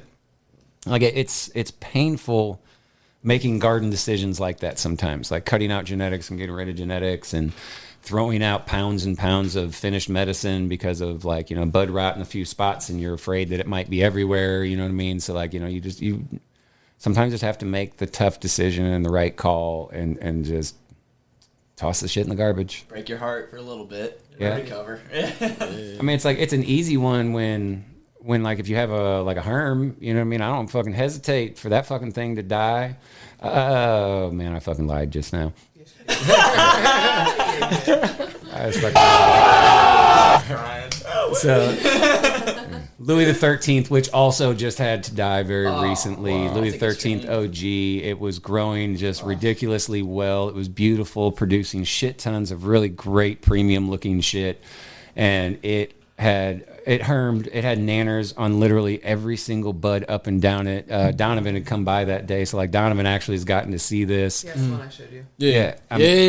That shit was sad, bro. Yeah, Seriously fucking sad, So like that was the Nuts all one in where that thing. I had to send Felicia to go do the dirty work for that one and go cut it down when I went to work, so I didn't have to see it. And blindfolded. I was like, just don't look. Yeah, so she went and cut it down, and she's like going behind me. She's like, just don't look. And I was like, what? And I turn around and I see it, and I was like, oh man. And into the trash it went. Damn. Into the trash it went. And that's kind of funny. I'm not. Man, my brain's just not working today. If somebody had reached out to me, like I had posted it when it went in the trash. I think it may have actually been Gerald. He reached out that day. He's like, "Dude, that's gonna be the best smelling trash on the block." Some people walking over like, "Where's that coming from?" Like, For real.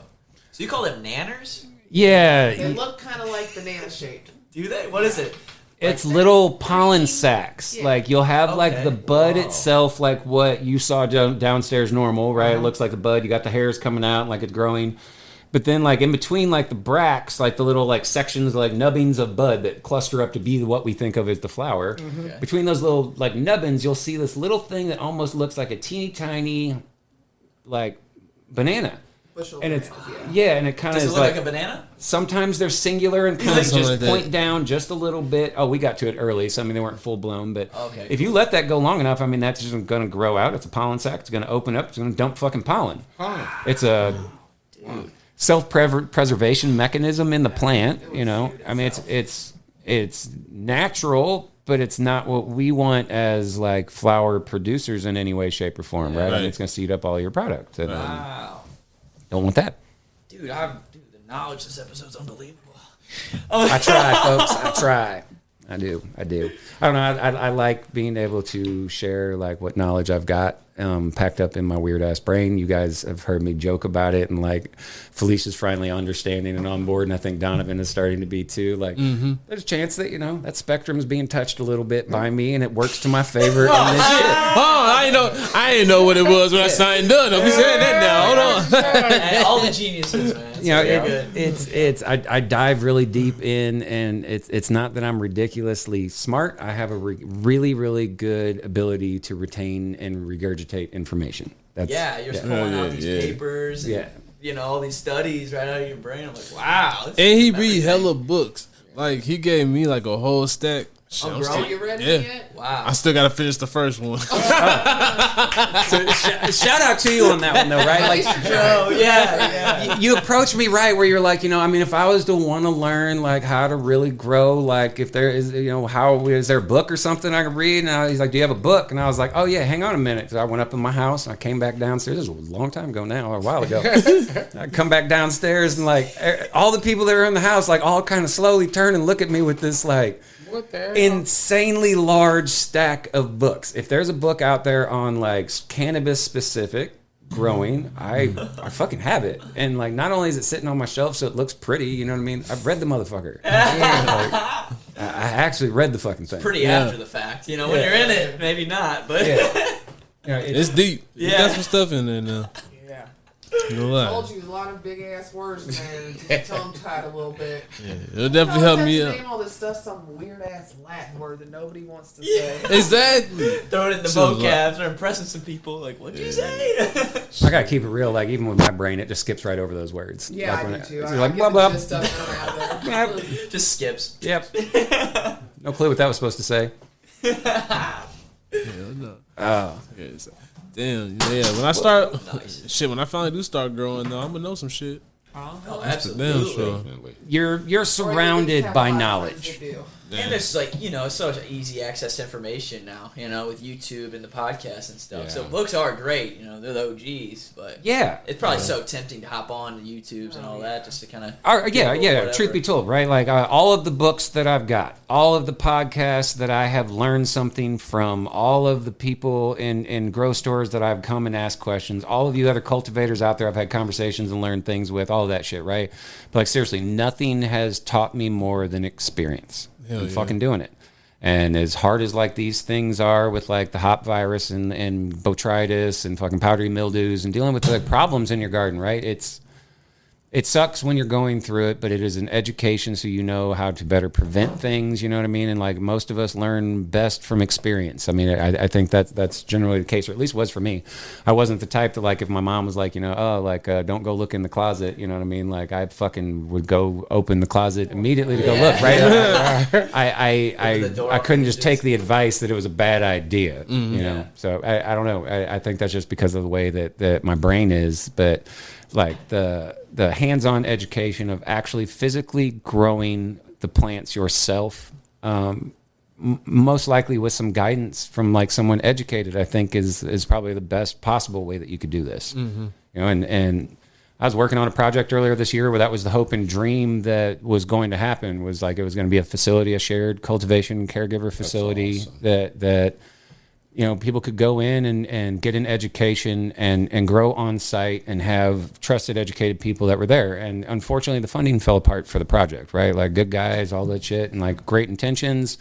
Really good idea, in my personal opinion, right? And I think that is something that's needed, is a place where not only is it like a place where I can go and just get information from someone, but like to be able to grow side by side next to like, I mean, if I could fucking pick some of the idols that I've got that I look up to as like cultivation fucking gurus, right? If I had an opportunity to like pay a little cash or participate in something, somehow kick in my time and effort to be able to do it, whatever, but some way be able to like sit next to them through a harvest and soak up as much information as I possibly could, while also growing my plants with them there, right? And I think that education level you would get out of that is going to skip you years and years ahead of trial and error and fucking up and those things, right? Like they're gifting you a little bit of the mistakes that they have made and had to deal with the consequences of. They're gifting you the ability to skip some of that, right? So like, I would love to be able to absorb up some information that way. And you know, I mean, I think that if I was a wealthy enough person or had the right connections, like to figure out a way to put a cannabis college together, like a hands-on cannabis college, that would be like ultimate dream now, right? Because I think the ideas of like seeing my product on shelves is very fucking limited at best in the near future. So you might see it, just maybe not as you thought at first. Right. And it can still happen. It's still a dream I'm going to move towards, but I also am opening a lot of other doors and avenues for myself, and a lot of people around me are starting to present opportunities to me that I had never even considered that I might be able to do some of these things. And I don't know,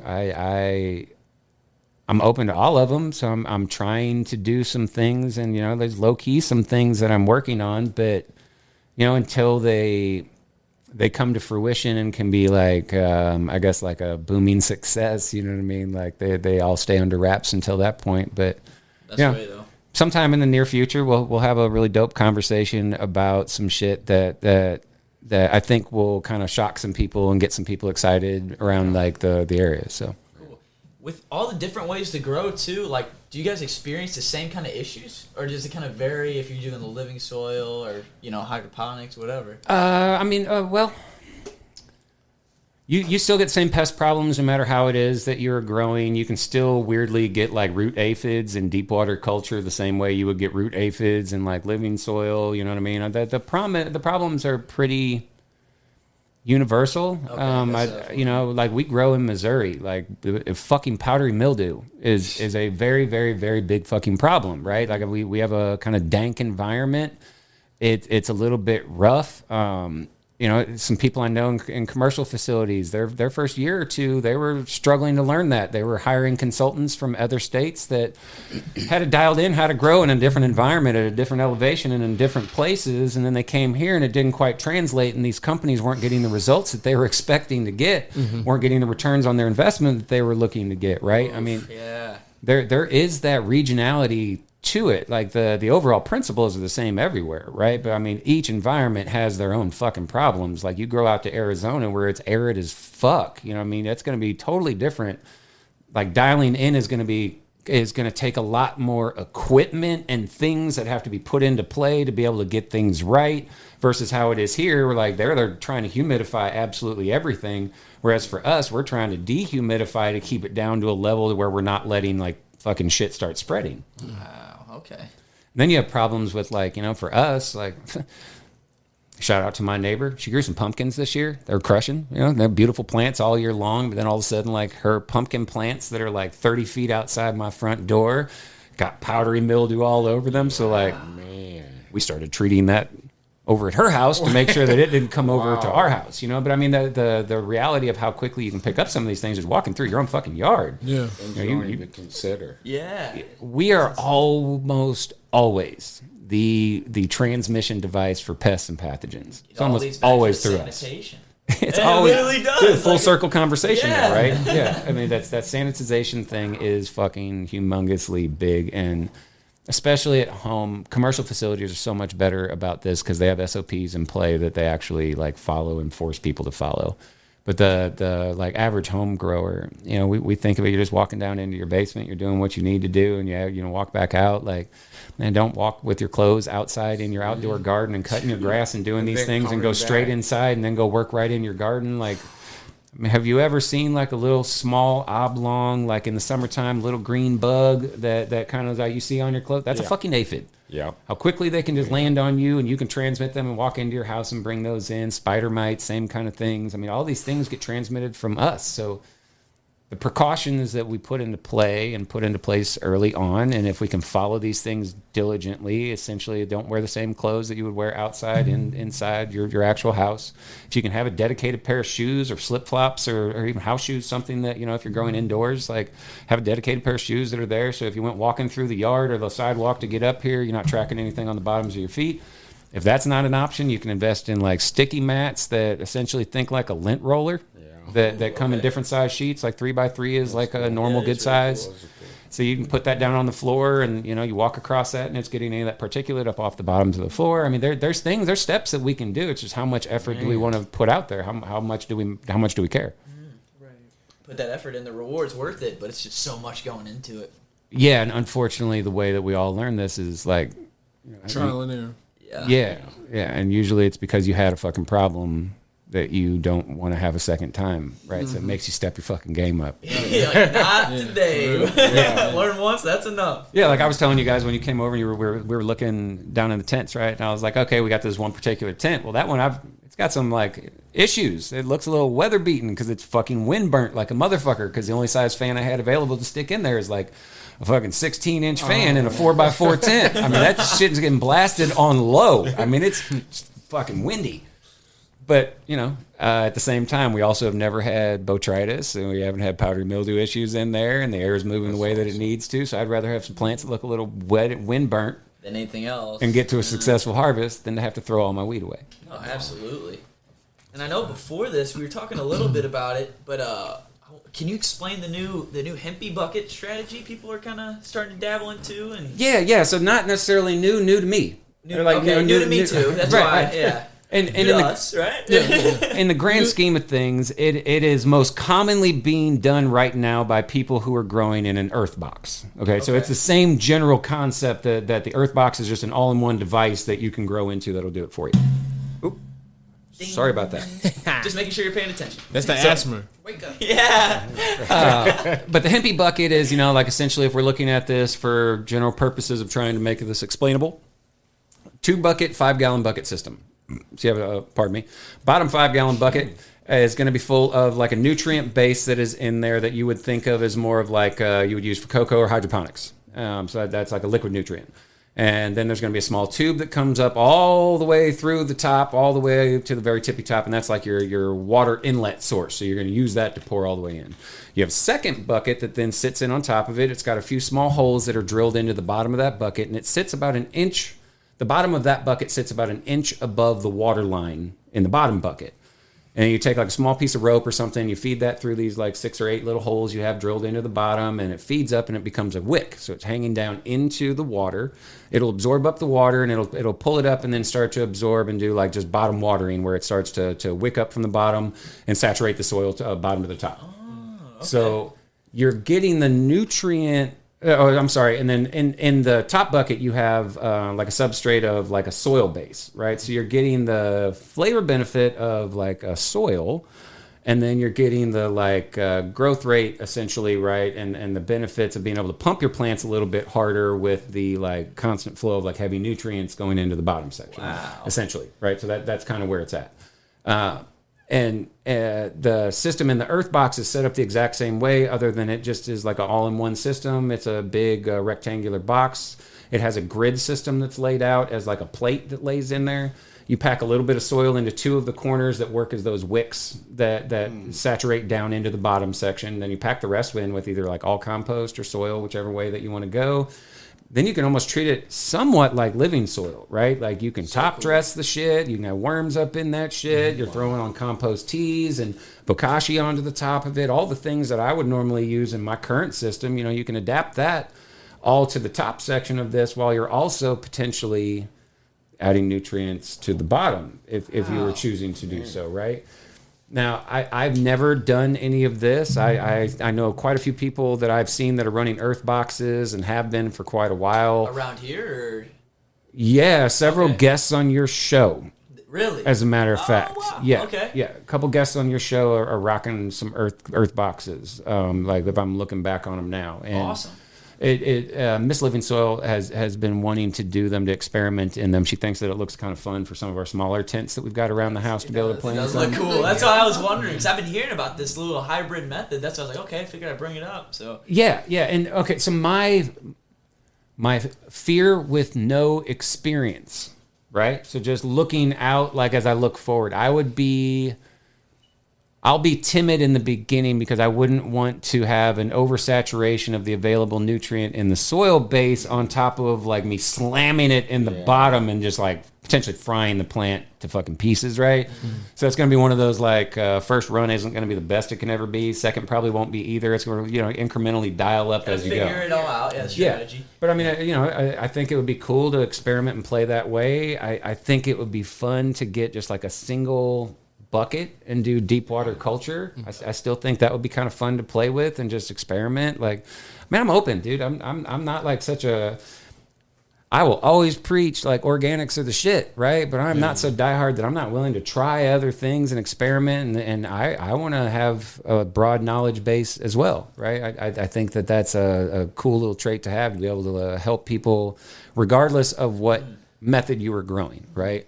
Like currently now, like if you were to contact me and you're growing in any other method than I currently grow in, can I answer basic questions for you of like the fundamentals of growing cannabis? Absolutely. Can I give you a nutrient mix from some specific bottle company that is going to be a banger for you? Nope. I don't know. I'm not the guy for that information, but I could be someone that has at least some knowledge base in that if I just took the time to do so. Yeah, you don't know, so you start trying. Yeah. And it could be fun. I mean, you know. Speaking of glass, though, could we hit a dab or something like He's that? been sitting here going and going. I'm like, oh, Listen, man, I'm sober. It's October. This is the moment I just figured out that my Take a double conversation dab wasn't for it. enough for everybody. No, I'm getting tight-legged and shit. I got you, Got man. Lucy I got Donnie you. up over here. Just, like you was running out of energy over there. Look like that joint, man. Y'all were getting it. That was you're the stretching out. You're like, that was I the know, like, very. I'm trying so hard because like I'm sitting in front of him, so like it's like don't want to block everybody trying to be like. That was the very last of the Obama Kush that we had run out. I don't know. Shocker! That he gets me like that every time. Like he always hides stuff and then randomly brings it out 2 or 3 months later, and I'm just like, what the fuck? Where did this come from? smart man. No. I just figured today was a good time to break it out. You know, share it with a whole group of friends, like people that I'm truly like close to, and share a little moment with. Like that was my favorite shit I've grown in a really long time. So I'm glad to be able to share it with somebody. Shit. I had initially Just I'd the grown camera, that. you know. Get your ass I wanted close to up here. Enter contest, but then I just Yeah, shit, join in. Shit. Tyler. We haven't had, I gotta say, he hasn't been in the whole episode. Yeah, shit. I was waiting. I forgot he was there. Yeah, I looked over earlier. I was like, Tyler hasn't said anything. All right, I'm gonna push Mike Yeah, off here for a second. Yeah, you're saying, pull your chair up. Yes. Yeah, come chill. They want to get the blast in you. They still here, probably. Yeah. I didn't even think about It's that. We time can to all get hang. turped. Hell yeah, we can all hang as the game we for on real camera? now. Yeah. Are we done? No, we're still going. Yeah, I'm we're like, still well, going. that was weird. Like, how do you end it like that? That would have been awkward. That was like super awkward. Yeah. Nice. Nah, it's just the extended version. Y'all won't be able to see everything, but you know, you'll That's still get the okay, audio now I version. got Tyler in the Slide house. through. Yeah. It's asthma for real now. What, camera die or? Camera die? No, my stupid ass didn't format the camera before we started. So none of it got recorded? No, it all did, except for not now. Yeah, so we good. Except for this moment right here. Yeah, So that's yeah. fine. Okay, hold on now. Yeah, so how does it feel to not have to be on the camera now? He's just chilling. It's free, and yeah. One for me. You're part of this little core crew of people, And man. one Like for no Red bullshit. Like you need to be Fargos. in on these conversations where it's just like round table bullshit. Feel it. I can feel it in my body. Yeah, that is awesome. Friends get high for friends. Yeah, I appreciate all you guys, man, for real. Dude, Brian, I mean, it's like fucking really dope. Now, okay, obviously, I saw you at the 100th, right? Yeah. But like, I haven't had you in my fucking house in over a year to be able to have you guys over. And speaking of, thank you guys for coming to me. I shouldn't even say that. Like, to do you this. already Like, know, I appreciate man. that. Dude, thanks for letting us invade. I guess we Yeah. went to Like- a secret location. Yeah. I mean, Undisclosed. not my house. Definitely not my house. We can bleep that out. If the camera's there, wink, wink, but the jig's up. No, it's I don't know. It's fucking fun to be able to like hit back on weird memories where like, you know, you get to swing back through, which is making me think about when you were here the very first time. And then Donovan and I were talking about that where it was like, that was like the first, like, I guess the first grow from like one of your guests that you guys had gotten to like go out and see. I like remember walking in beforehand. here just kind of like weirded out, kind of awkward at first. Like, how's this gonna go? We're like, don't know what you're Yeah. walking into. Yeah. Like, I forgot about you guys. You coming over? I thought this was your first time being here. no. No, he was here the then. White, what was it? Walter White? Right? Yeah. Yeah. I remember that stuff. Yup, saw that. Yeah, my first grow. Smoked that. That's still one of my favorites, probably. Yeah. Dude, that one Nice. still stands out even to me. Like that was a really good, and truth be told, that was an autoflower. Like that was a really, really good autoflower. Favorite. Now this is how we grow. No. I definitely plan on putting it back in the mix. That would be awesome. Definitely plan on that. And like speaking of autoflowers, like the autoflowers get a bad rap from time to time. You know what I mean? And I love 'em. dude, like, and we gotta give like some credit where credit is due. Autoflowers have come a long fucking way in the last few years. They really have turned around. And there's a few people that I have friends that are out there that are crushing some fucking autos on the regular right now. So like they've come a long way. Yeah, and you can work your magic. I mean, I guess there's nothing wrong with it. I Yeah, mean, and there's a local preference. dude, well, a couple local guys that do like breed for autoflowers and stuff, but like an up and coming dude, he's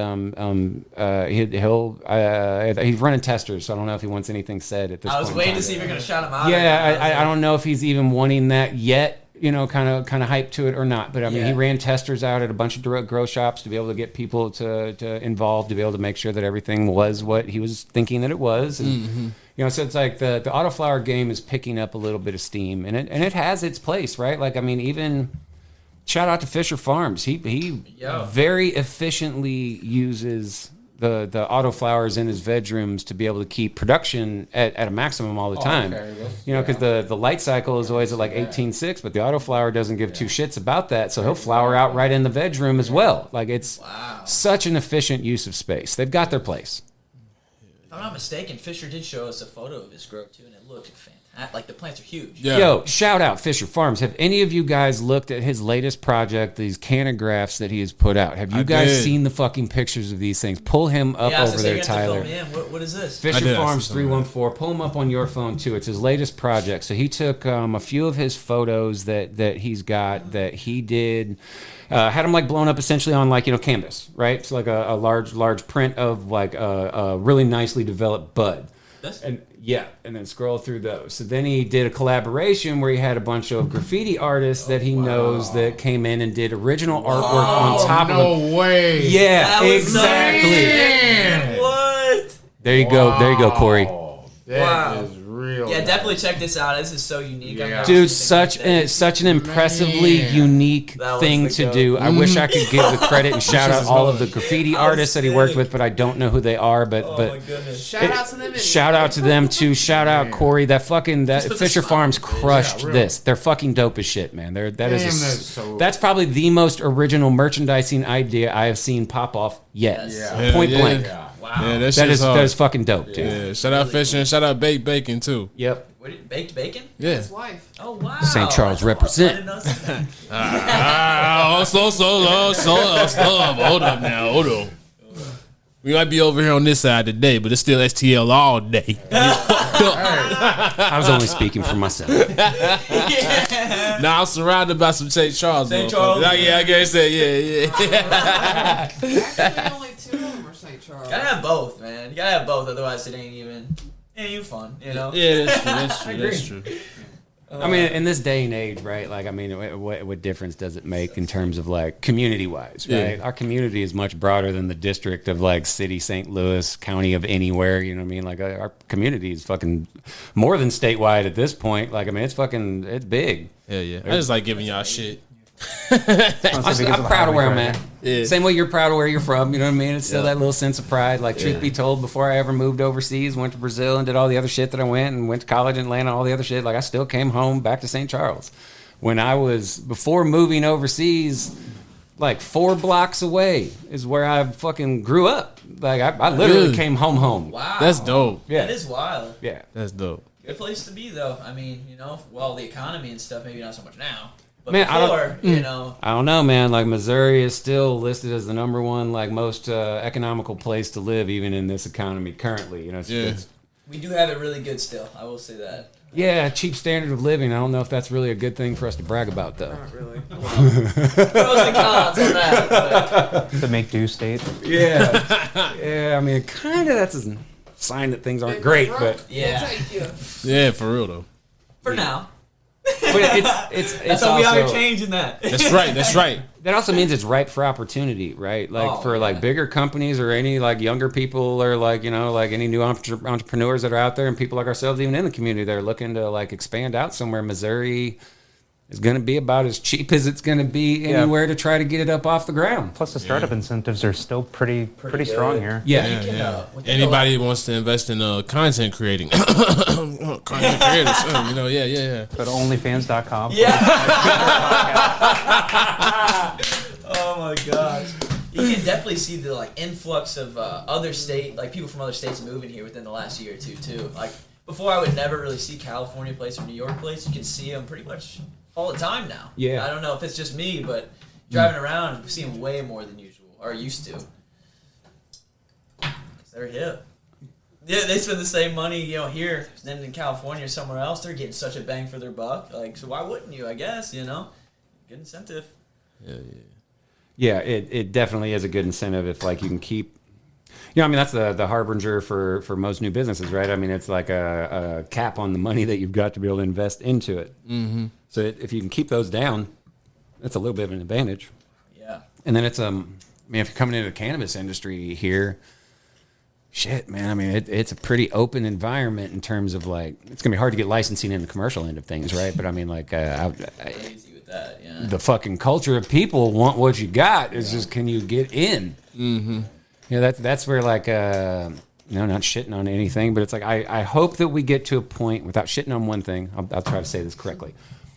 I hope that we get to a point in the state of Missouri where it is not about the amount of dollars that you have behind you and becomes about the amount of skill that you've got that give you the opportunity. Yeah, that's what it always should have been. But I mean, you know, Yeah, absolutely. you got to start somewhere. The world we live in, this is what is happening. You know, we got to play under the rules that we end up getting here. I mean, they kind of played. I remember whenever we met, bro. They kind of played it like that was gonna be the case, you know. And then they just did. Nope. Tables turned real quick. Yeah. Well, I think the reality of it is that you can't necessarily make something equal when the grounds of society isn't equal. So Yeah. So there's no platform to even base it off of. You know, it's just all over the board. yeah, I think we can try, and you know, as complex as it is, I mean, unfortunately, like it's not gonna. I mean, things can't necessarily go the way that we want it to go, but I still feel like there's a way. That's the part that we're at now. We just got to figure it out. And that's where we do need those people that are still willing to get in there for the fight and try to get this to get us some type of legislation down the line. I guess if this were to pass and we're not happy with some things, right? That would find some way to be able to make some corrections to this. But like my fear is like. It's an imperfect bill, and I think that can be generally said and accepted by people on both sides, those that are pro and those that are against it, right? Yeah. All right. So, like, my fear with an imperfect bill as a constitutional amendment or as a citizens initiative is the fact that, you know, we are then going to have to go through the entire process of like submitting this proposal back to the Secretary of State's office. They're going to have to pass it on to the Attorney General. That's going to have to go over to the auditor. All of these things are going to have to get passed along. And if it can be approved for us to then even go try to get signatures to get this on a ballot to make any corrections to this thing, that the number of signatures required starting this coming year is now higher than it was to get this current bill onto the actual ballot. So it's going to be harder to make corrections than it is to even get this thing on there. Right. So like my fear coming from both sides, pro and con, is if it's an imperfect bill, what is the likelihood that we are going to be stuck with this bill permanently, as is, the way that it is, as an imperfect piece of shit?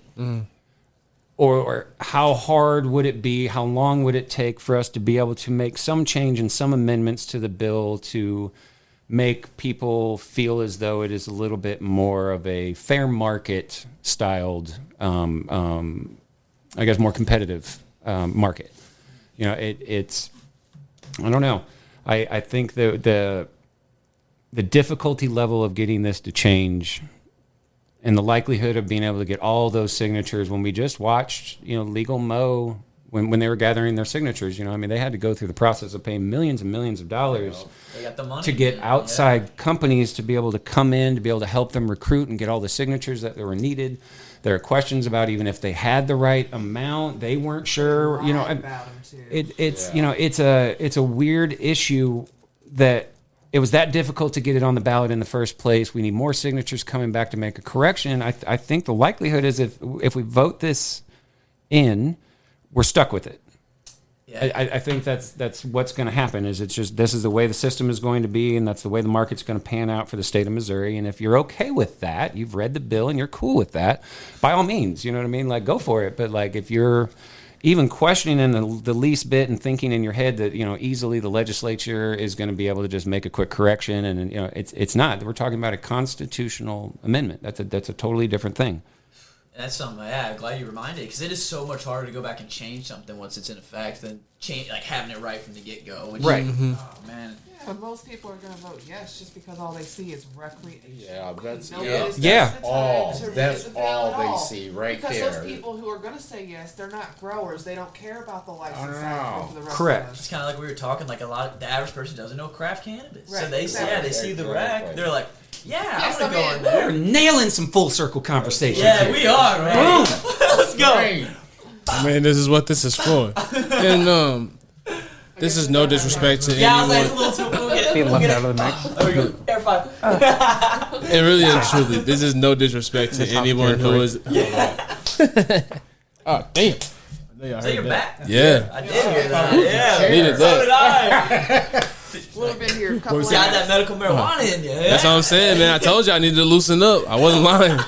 But shit, but no, in real talk, this is no disrespect to anyone who is for the Amendment 3. Like, we support, you know, your decision. It's just, I mean, honestly, for me, and I've been on record saying this to multiple people, that honestly, how I look at it as someone who one day has aspirations to one day grow, I would love to not have to work in the industry necessarily as going up from a ground level aspect. I would rather kind of do more so of an independent route. Like, I've always believed in kind of doing things from the ground up in my own way, though. Yeah.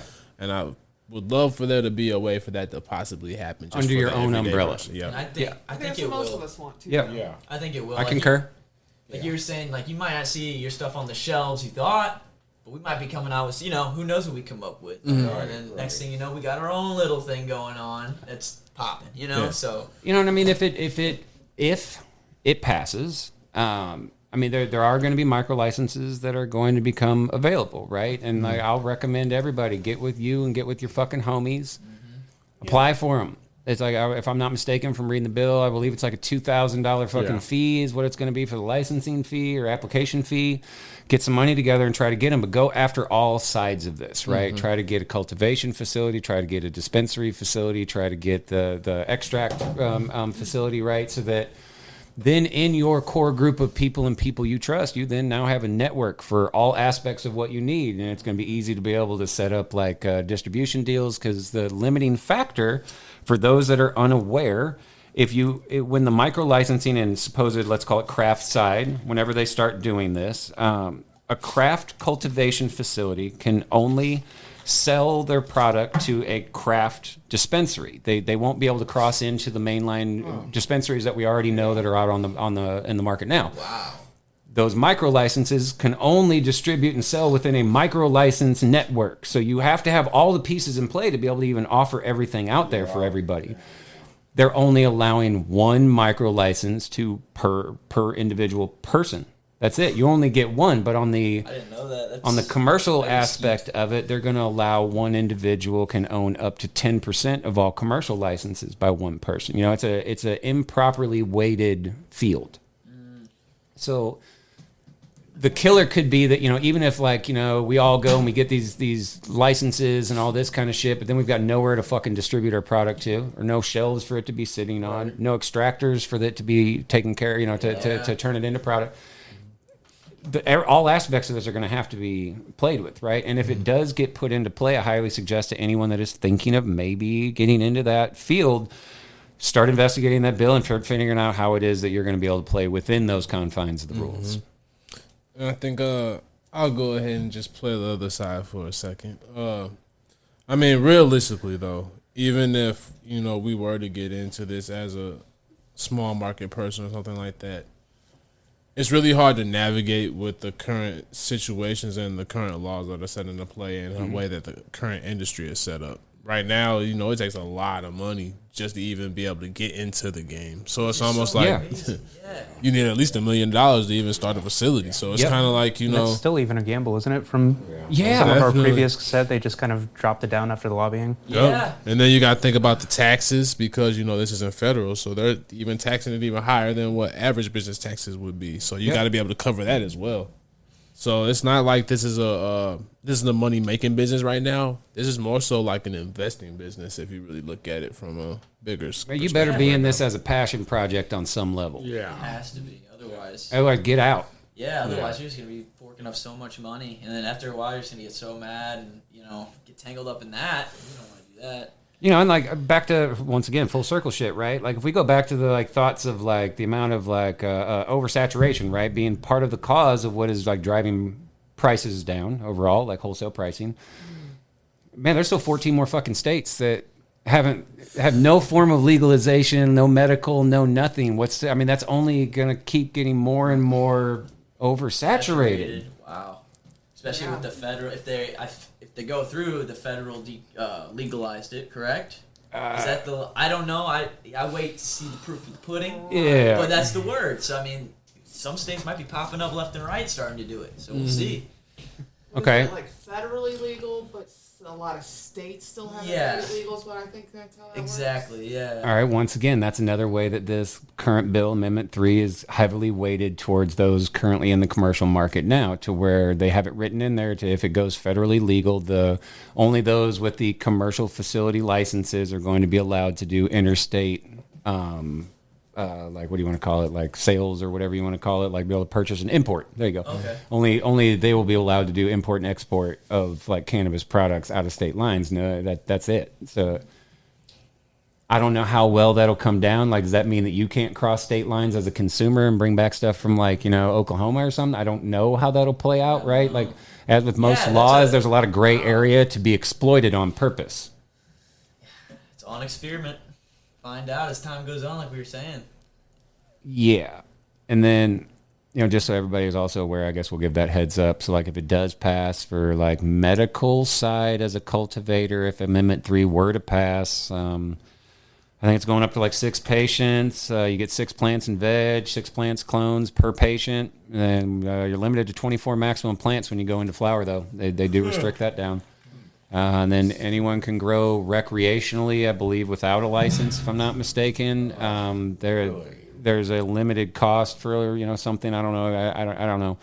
But it's like limited to 6 plants per person, per legal adult over 21. But even if you've got 10 adults living under one roof, you have a maximum of 12 flowering cannabis plants under one residential roof, period.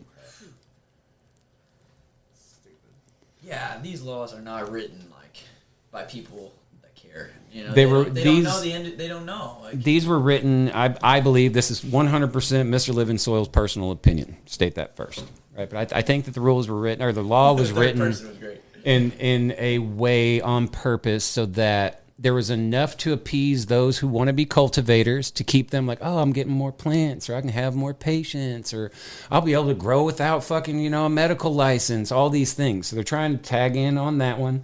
They're trying to tag in with the remarks of expungements. Oh, automatic expungements, for people that go home with anything less than 3 pounds. Like, my question to that is for anyone, what if you have an additional charge other than just a possession with intent or whatever it is for the marijuana charge that they're expunging? Like, what if you had additional charges with more than likely you probably did at your time of arrest? Yeah. That marijuana will come off. You're not leaving fucking jail.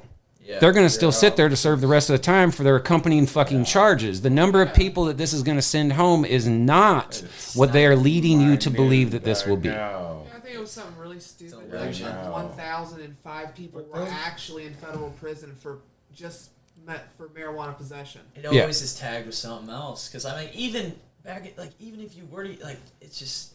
Yeah, it's not just the marijuana part. Like it's always tagged with something else. That is crazy. And that Biden shit was a ploy.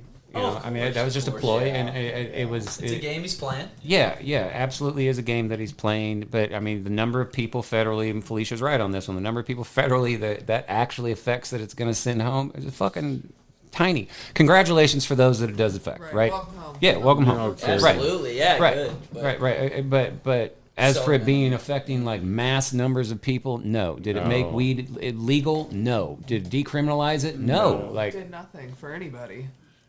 Real criminal justice reform for cannabis is actually needed. Like, deschedule this shit. Yes. They need to do that. They need to just decriminalize it altogether. Like, not so much, not even legal, just decriminalize it. Like, let us do our own thing. Yeah. Like, don't make it worry about it. Just let us do what we can. Full circle. We were talking about this downstairs earlier today, right? Like, so if like the hops virus and it affects hops and cannabis because they're so closely related, right? Where it's like, this could start that same thing people are chasing with the beer and chase that we're chasing too. Like, we don't want their beer to be illegal, you know what I mean? Like all that kind of shit. Like prohibition, yeah. Yeah, the idea of prohibition is fucking insanely fucking stupid for cannabis. I was actually having a great illegal and weed's not. Yeah. I was having a great conversation about this earlier today, as a matter of fact. One of the stigmas when it comes to cannabis and talk about it. I was talking about it with my wedding because I really want to have cannabis included within my wedding. Yeah. And so, like, we were talking about the stigma of, having it's your cannabis lifestyle. there. Yeah. But then also having alcohol there and the differences between, smoking and drinking and how it's widely accepted that people can drink and whatnot, but you even bring out a joint or anything like that and you're automatically judged or there's a whole issue with it, and it's kind of like it's hard for me to wrap my head around because like there's a lot of people who do smoke, but we also try to keep it in secret, and it's kind of like I feel like it should be just as normal as when you go to get a drink, you should also be able to just have a joint. Absolutely. Well, it's even to the point they're crossing over to infuse spirits and cocktails as well. Yeah, so. dude, that's a great point. Yeah. Pabst Blue Ribbon did it. Have you seen that shit? Yeah, Pabst Blue Ribbon has, they've got like a 10 milligram fucking hard seltzer that they produce out in California in a very small market in LA. I want to say Blue Moon did something like that too in Colorado, which is like how. Isn't there one of those like craft breweries that's doing like essentially like terpene infused shit? I can't remember who it is. It's one of them with the really cool looking fucking cans. Oh, 450, man. Fucker.com. Hell yeah. I'm gonna do a call to action though. This is for all my stoners. I need y'all to be loud and proud with y'all stonage. Y'all gotta start being proud of the marijuana, because if you wanted to be destigmatized, it had to start with us. A lot of us are in the hiding about us smoking and really being cannabis lovers. You can't do that. If you want other people to accept it, you gotta accept it first. So be proud with the loud. Yeah. That's right. Be proud with the motherfucking loud. Just don't tell my. Oh my god! Oh shit! Oh, that was good. That was fucking funny. Yeah, it is just wild though. Even since we legalized it, dude, you can see these same brands everywhere. Yeah. whether it's Timeless, the Conte, like cookies, Keef, colas, like, Cresco's. Same $1 million brands, just Yeah. buying everybody out, making the bills probably too. They probably have something to do with it. It's just like, I mean, get away with it, man. part of that game is like a 4-tiered acquisition process. Like, you know what I mean? Like in the cannabis industry as a whole, where it's like, you know, you move through one tier and it's essentially, you know, people are sprouting out in a new fucking territory and starting to gain a little market share. And tier 2, like they've gained the market share and fucking starting to get some little market dominance. By the time they're hitting like tier 3 kind of shit, you know what I mean? All of a sudden they're getting like bought out by another fucking larger company than them that's trying to fucking like take in their shit. And then that is only a plot for an even bigger company to come behind and fucking buy up all of them. That's when Coca-Cola steps in. Correct. Yep. That's when you're looking at like the RJ Reynolds and the Walmarts and the, you know, those kind of fucking things. It's crazy how much even those like brands like that, they all have their foot in it. Yeah. Yeah, literally, like the same brands have their foot in every single thing. Yeah. It is wild. Right, we ain't on camera no more. Shit, I can put my And fucking it's coat on, interesting to man. me It's that cold. like Yeah, you can feel that temperature change. It gets cold at night now. Because generally I'm in the house freezing, and today I'm Thank you. so comfortable. Got the fire keeping you warm. thank you, Tyler. That's right. There we go. Yeah. I forgot that, you know, lights out down there. Forgot to shut the door. Oops. Oh God! They're getting sleepy. Oh, it's been 2 hours. Right. Oh God! It'll be all right. Shit happens. It's one night. It's a rumor now. They're not really. Oh no.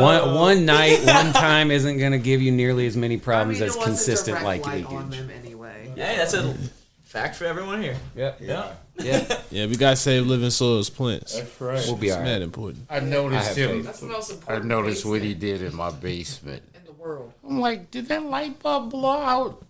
I said, man, did the light bulb go out? And I thought about him. I said, let me go over there and pull this chain. And he turned the light off because he, you know, he wouldn't Not trying to interrupt any lighting schedules of any plants, of any person. Smart though, yeah. Yeah, so he's As a consultant going in and out of people's places a lot, like I've Yeah, learned, And I've he learned what not to it do was because I don't so want to be much responsible, shit bro. in the way to get I to don't. the switch, and he did it. He knew you were gonna go that much. I'm like, the light bulb had to be out because it was so much crap to get to the switch. Yeah. But he got to it. Yeah. Yeah, doing that project for you. Yep. Oh my lord. Yeah. I tried. I'm looking at it like I went to leave your basement that day, and I'm like, I'm shutting out the like lights everywhere, and all of a sudden, like I just see this glow back from this area. I'm like, huh. I got Felicia flipping switches left and right, and like, we're trying to figure out where it might be coming from, and like we weren't able to find it. And finally, I'm like, man, I'm pretty sure I see a light switch dangling down from that thing like a pull chain, but there's a whole lot of storage between me and that pull chain. So I had to do the old go-go gadget arms along with go-go gadget legs, and I made it over it. I got it. But yeah, I was very concerned. Got it. He knew it was Yeah. a plan in that room, so he got it. I don't ever want to be responsible for fucking up any other person's Yeah, he was plants if looking I'm out, coming though, over to help yeah. us I out. feel so guilty. Oh. Oh God, I'd cry for days. Yeah. I'd apologize for the rest of my life. It sucks when you do something bad to your own garden. Like the feeling that you get when you've done it to someone else is not good. It's not good. Stomp it out competition. Damn, I guess that's one way to look at it. Hey, baby, careful, Marty. Could be setting you up for failure. Oh my God! No shit. Plot twist. No, I promise you, if I'm putting my name behind it, that is definitely going towards success. I promise that I would not put my name behind something and not give it my all. That's that weird thing with me where it's like, you know, I'm 100% in on anything that I'm in on, right? Like I dive really fucking deep into things that I'm into. But if I'm not 100% into it, like there is no like 95, 98% effort from me. It's either like all or nothing. I can't do it otherwise. Yeah. Like, that's just who I am. 1000%. That's good though, man. That's really good. I think it takes you far in life. Like, Absolutely. it makes you I don't know, it's good to try your hardest at everything that you Why do. not give it your all when you do something? I You mean, should be why giving your half-ass it? all. You'll never get anything out of it if you half-ass it, but half-ass experience. Yeah, well, that's Yeah. a good way. Just why would you even half-ass it? Why even do it? Yeah, you're wasting fucking time. If you half-ass your grow and you end up with half-ass weed, you should not be half-ass surprised. Hey. You half-ass ass. Oh shit! This one's been fun tonight. This has been a cool little vibe, like with having like a group of people that I'm like really close with. This has like been a cool one. This is fun, man. Yeah. Fun all around. Yeah, it's been chill. Even educational too. Like my mind's been blown all day today since I got here. So hell yeah. I know. Where's my notepad? Your eyes get so big. You get so animated. That's so I'm not high. That's the. That's what it is. I can see your eyes now. Yeah. That was always my favorite part of you being on the podcast, though, Ryan. Like there is this like energy that you bring to things, and this enthusiasm and this eagerness to learn things, and you question everything all the time. Like that's such a cool like thing that you bring to the show. Like it's fucking awesome. It's like really cool that you're fucking sitting here doing this with us. Woo! I appreciate that a lot, man. You already know this the Brody right here. We back, hey, baby. Yeah. This is a homey feel to it, right? And I guess for us, I mean, maybe that's because we're sitting at my fucking kitchen table. Yeah. It could have something to do with it. You know? Yeah. I don't know. I just hope people get a little something out of like what we were discussing earlier today. And then like for real, remember to go vote. Whatever direction you're gonna fucking do that thing, get your ass out there. November 3rd, whether it's a long line or not, go fucking vote. Hell yeah. Yeah, but I mean, real talk though, this is a surreal moment right now. Like, yeah, it is, man. I mean, this is like what shit is going on year 3. Wow. This feels different now. Yeah, at the end of the year. Wow. Yeah, we're coming up. Yeah, we're pulling up on a couple months. Yeah, all the same. Yeah, and I feel like like dude, for real, there's a different feeling to the show now. Like this one here, right? There's a format. Little bit of a format change that has happened. That is not a personnel thing, like a format change where like this multiple people, multiple perspective thing. I think you need to explore this a little bit more often. Yeah. And maybe even incorporating that with what you learned at the live on the 100th, that, you know, like having a little bit of a crowd back, and that helps keep energy, right? Like all that. The show is evolving, man, and like it's evolving in the right fucking direction. I think it's cool. This is a very, very good show. Well, really, I mean, now that we're talking about it, I mean, I'm ready to plan the next live. If we could get one done, honestly, before Christmas, that'd be dope. That would be really fun, dude. Yeah, I feel like we need to get people to pay for this one. Though. So once again, let's give like a little bit of like get a help from those out there, like in and around St. Louis area, like St. Louis City specifically. If there are cannabis-friendly event spaces that you are aware of where they will allow consumption of cannabis, that is specifically what we were talking about. Consumption, where you can bring your own and consume your own. If you know of a place, let us know where these places are at so we can get this put together for them. And then you guys can come sit down and watch the fucking show. Be a part of it. Yeah, I think we'll start out with 50. See if we could get a crowd of 50. See what we could do. I was going to say $50 to get in, or 50 fucking people. That's what I thought you were going. No. I was like, wow. No. I'm like, damn, he's going for it. No. 50 people. 50 people. I don't know the price yet, but you know, we'll see. Look, I mean, the realities of economics, right? Or the economics of reality would be the right way to say this, that renting a space has an economic cost. Yeah. Right? I mean, that's the reality of it. So as fans of your show, the least that we could do is to purchase some tickets to help to cover that cost for you guys as participants in the show. Hey. No cameras. That's awesome, man. I'm weak. Yeah, the live shows just bring such a good, the energy just reciprocating all around. You feel it, you know. That was really cool. Yeah, but like that's what it feels like to me right now. Yeah, same. It's that same feeling of like there's a higher energy level. Like everyone's playing off of each other. The conversation flows. Like this is fucking dope. Like this is a cool format. I like this, man. I do too. Round table talk. I mean, round table talk. Honestly, this is like the start of. Man, I've been wanting to do this for so long, but it's like I said, there's so many ideas in the tuck. Like, hey, we ain't heard from this dude all night, but like me and this guy right here, like we got some shit cooking. Shout out Tyler. Yeah, I haven't even told Tyler. Yeah. No socials, motherfucking T. I ain't even told him some of the shit that I done came up with recently. He ain't on the socials because you got him busy as fuck. Yeah, he can't. Nah, hey, don't put that all on me. Shit. You're highly sought after, if we could be very honest. So That's good though. That is a good thing. I that's search good for you every sign. night. Can't find you. Amazing videographer, exceptionally fucking professional. If you're needing product shots for any kind of merchandising, any of those things, no socials fucking T. He's not fucking, he's too humble to put it out there himself, so I'll say it for him. Oh, Yeah, bro. Money only. Oh, Tyler. Money only. Yeah. Walking right. Fucking right. I USD. like that. That's cute. Walking right. You know, we still use. I don't Yeah. I don't drink, right? Like at all. Like I don't drink any alcohol, but like you had given me like the very first time I was on the show, you guys had given me a Flucker shot glass. That is still a shot glass that we use to soak seeds in when we fucking like go to germinate seeds. Oh, let's go. You're a part of. You have been a part of every harvest since. That is so cool. What? The raspberries, the babies down there. Yeah. That's when I popped the seeds with that shot. Yeah. That's so cool, man. Yep. Shot glasses ain't just for I drinking. should have Nope, they are not. Posted. I didn't even think about Yo, do it Next time I will, yeah. Support your fucking homies. That's right. Nah, real talk. And supporting doesn't just mean always like fucking helping like fund their projects, right? Like putting money in their pocket and buying their shit. That doesn't even always it. Like fucking, it doesn't cost a goddamn dime to fucking just give them a shout out online to repost their shit, to share something, to like it. Help get that Instagram algorithm fucking popping for people to like get them seen. Like that is going to do a shitload for people. That's a fact. That's support. That's a Real fact. thin support.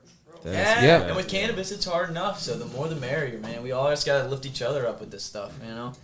We've talked about this so many times in private conversations, right? But like, I still will fucking stand on this, guys, that we will make it further as a unit if we all can work together towards goals, and that's everybody included, right? That if you're working towards the goals together, you as a collective that truly is on the same page, right? You have a much higher chance of success than any individual trying to do this on their own and their ego driving them towards what they're wanting to do, right? Like, because when you work in a collective, you have to, your egos have to be put aside, right? Yeah. Like, it's always a part of you. Yeah. But you have to be able to check that, and you have to have people in your group that will also fucking check you. Yeah. You have to. Right. That's the only way that things actually work. But like, if you've got that right group of fucking people, different things are going to open up for you. Like opportunities that maybe you hadn't considered for yourself will get recommended to you by your friends. You will do the same for them. You might have a skill that you can help that person that will help to get them move forward a little bit quicker.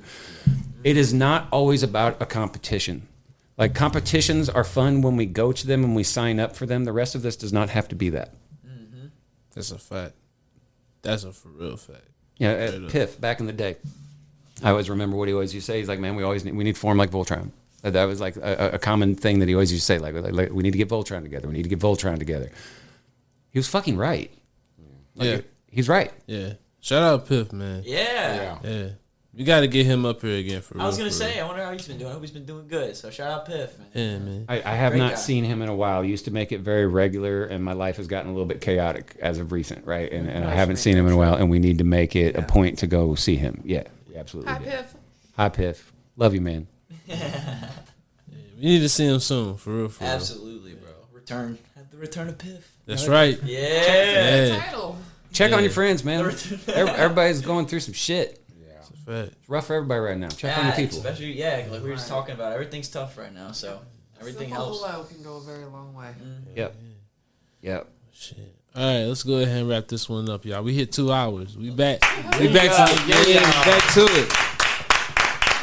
2 hours deep, man. Let's go.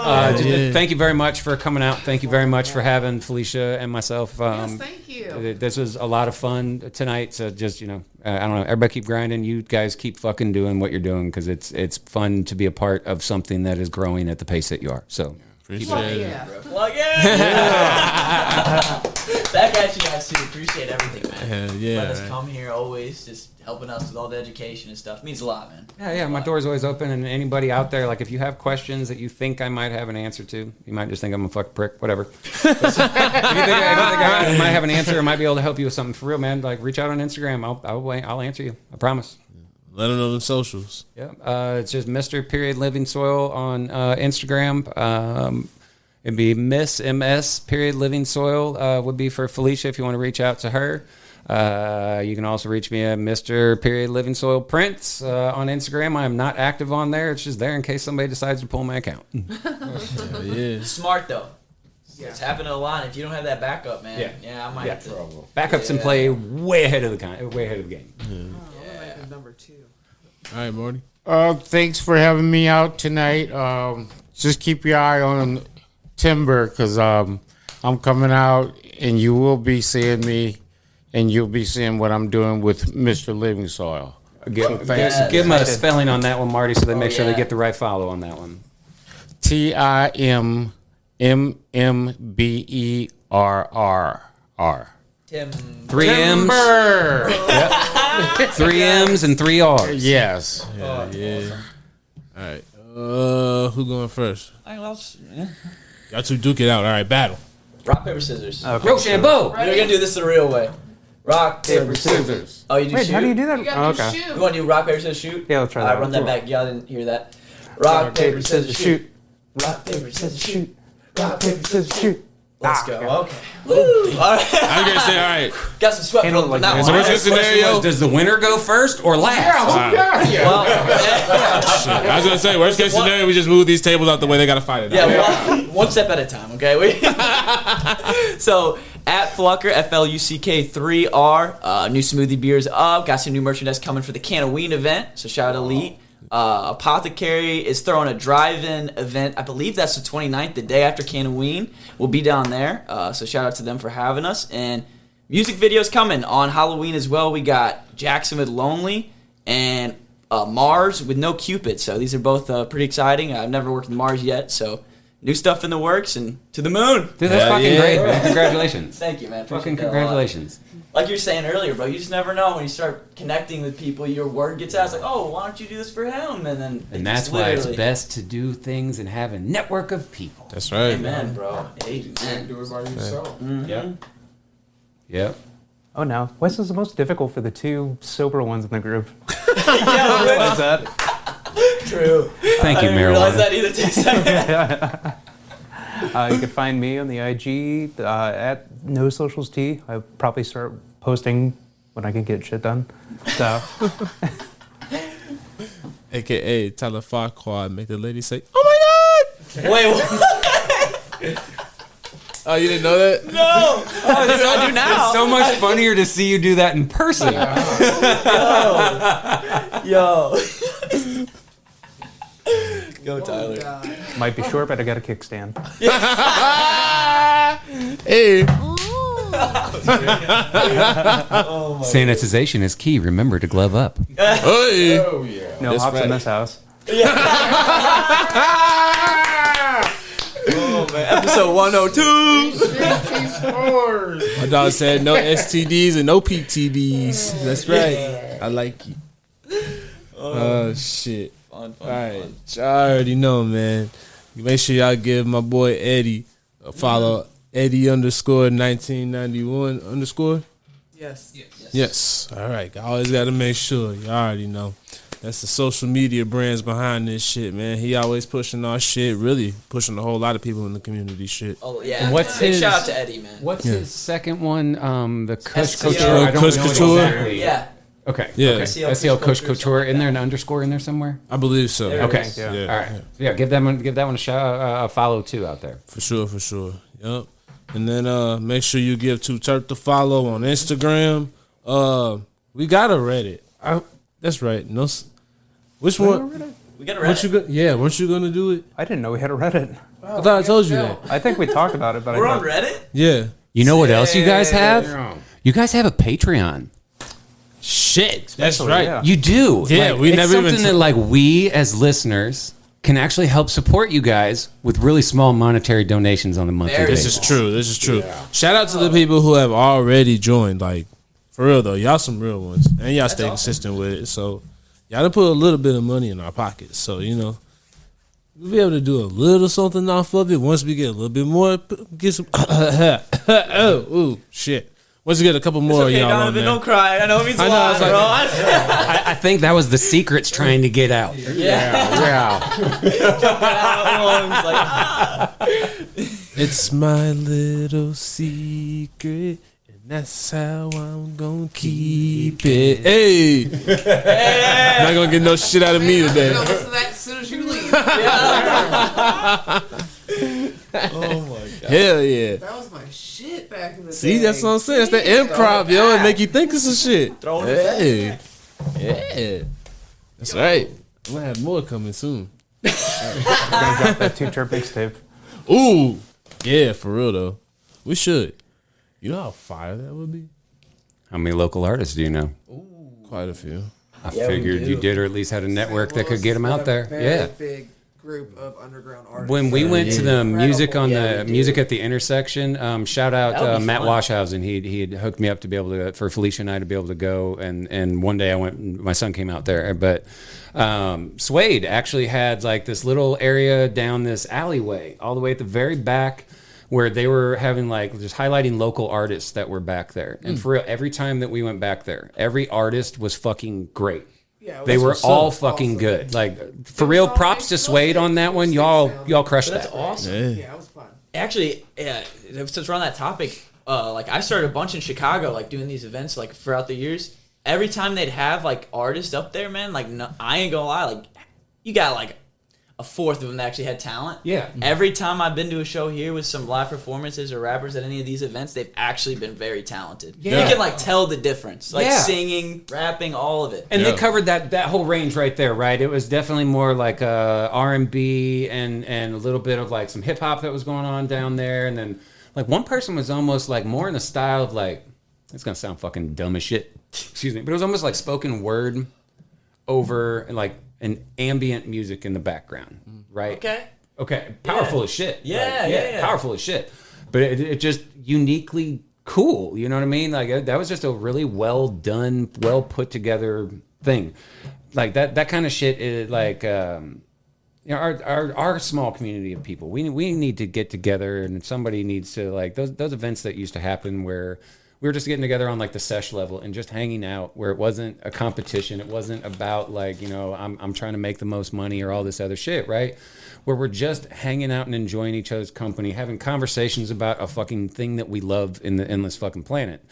I miss those days. I truly do kind of miss those events, right? Like I'm a introverted recluse most of the time, but like those were those one periods where like I would come out of my shell and like come out and like feel comfortable. Like I don't know. That's that old man in me, right? It's like, oh, I miss the good old days. But no, you're right, man. Pew pew pew.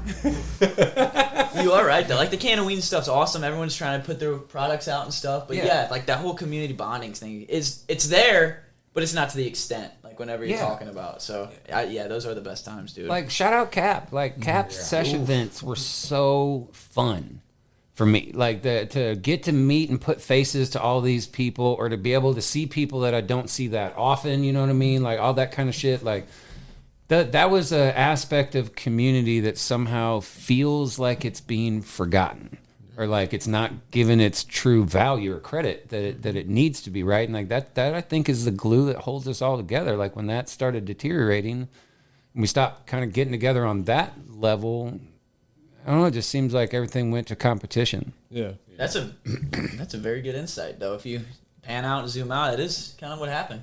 So I never even got a chance to go to one of Cap's events. So I would love, I don't know if he's got any plans or not, but we should definitely do something like that, or get together with everyone and plan something. Yeah. I feel like, you know, there's something that could be, you know, that could happen with Cap. You know, I feel like this is Cap's call to action. I feel like, you know, people have been missing Cap. Yeah, man. The last time I saw him was Yeah. like the 100th, and dude, he's so great energy from him too, man. Like, it's a great guy to be around. Yeah, man. Yeah. Hey, You gotta hey. let him know. Like, we gotta pop out, for real. He got Cap. Yeah, he gotta put something on so the people can come out. Yeah. Yeah. Don't nobody bring him out like Cap do. And like, no offense to anyone else when I'm saying this, like with any other events that have been put on, there's no disrespect intended, but that was just like his sesh events specifically were just such a low key, very fun environment to go to. Hell yeah. We need that. Yeah. Sounds awesome. Yeah. Yeah. Shout out Cap. That's also Too T3rpd family as well. Yep, Absolutely, love that man. dude. For sure, for sure. All right, let me wrap this up. My Yep, bad. yep. Sorry. Yeah, you're on your shout out like 20 minutes ago, right? No. So make sure to follow No Socials T, Donovan 2408, Timmberrr 3Ms, 3 Rs, Flucker with swap the E for a 3. Yes. There we go. Yeah. Right, exactly same thing. Mr. Livingsoil, Ms Livingsoil. Just everybody, fucking be good to yourselves and be good to other people. Hell yeah. And don't forget to follow. Hit them hotlines. Yeah. Eddie 1991. Sorry. Oh yeah, him too. That's right. Underscore. And Underscore. and the Instagram and the hotline 314-399-9711. And then don't forget to follow me, Donovan 2408, on all social media platforms. They have a Patreon. Oh yeah, make sure y'all subscribe to that Donate to it so Patreon I can too. keep the lights on to upload more. That's fact. Yeah. Bandwidth costs money. Yeah, so does these memory discs too. That's starting to, we getting low on these motherfuckers. Stack up quick. Yeah. For real though. Especially Start these selling 2-hour plasma. ones. Yeah, all this content we got, man. If y'all help us out, I'm telling you, it's gonna be well worth it. In that case, man, it sounds like you're just gonna have to just straight cut it out right now. Just, You're right. Yeah, just end the show. I thought Sorry, guys. Damn. Yo, that was awesome, guys. Great team. This is fucking awesome. It's 2 T3rpd.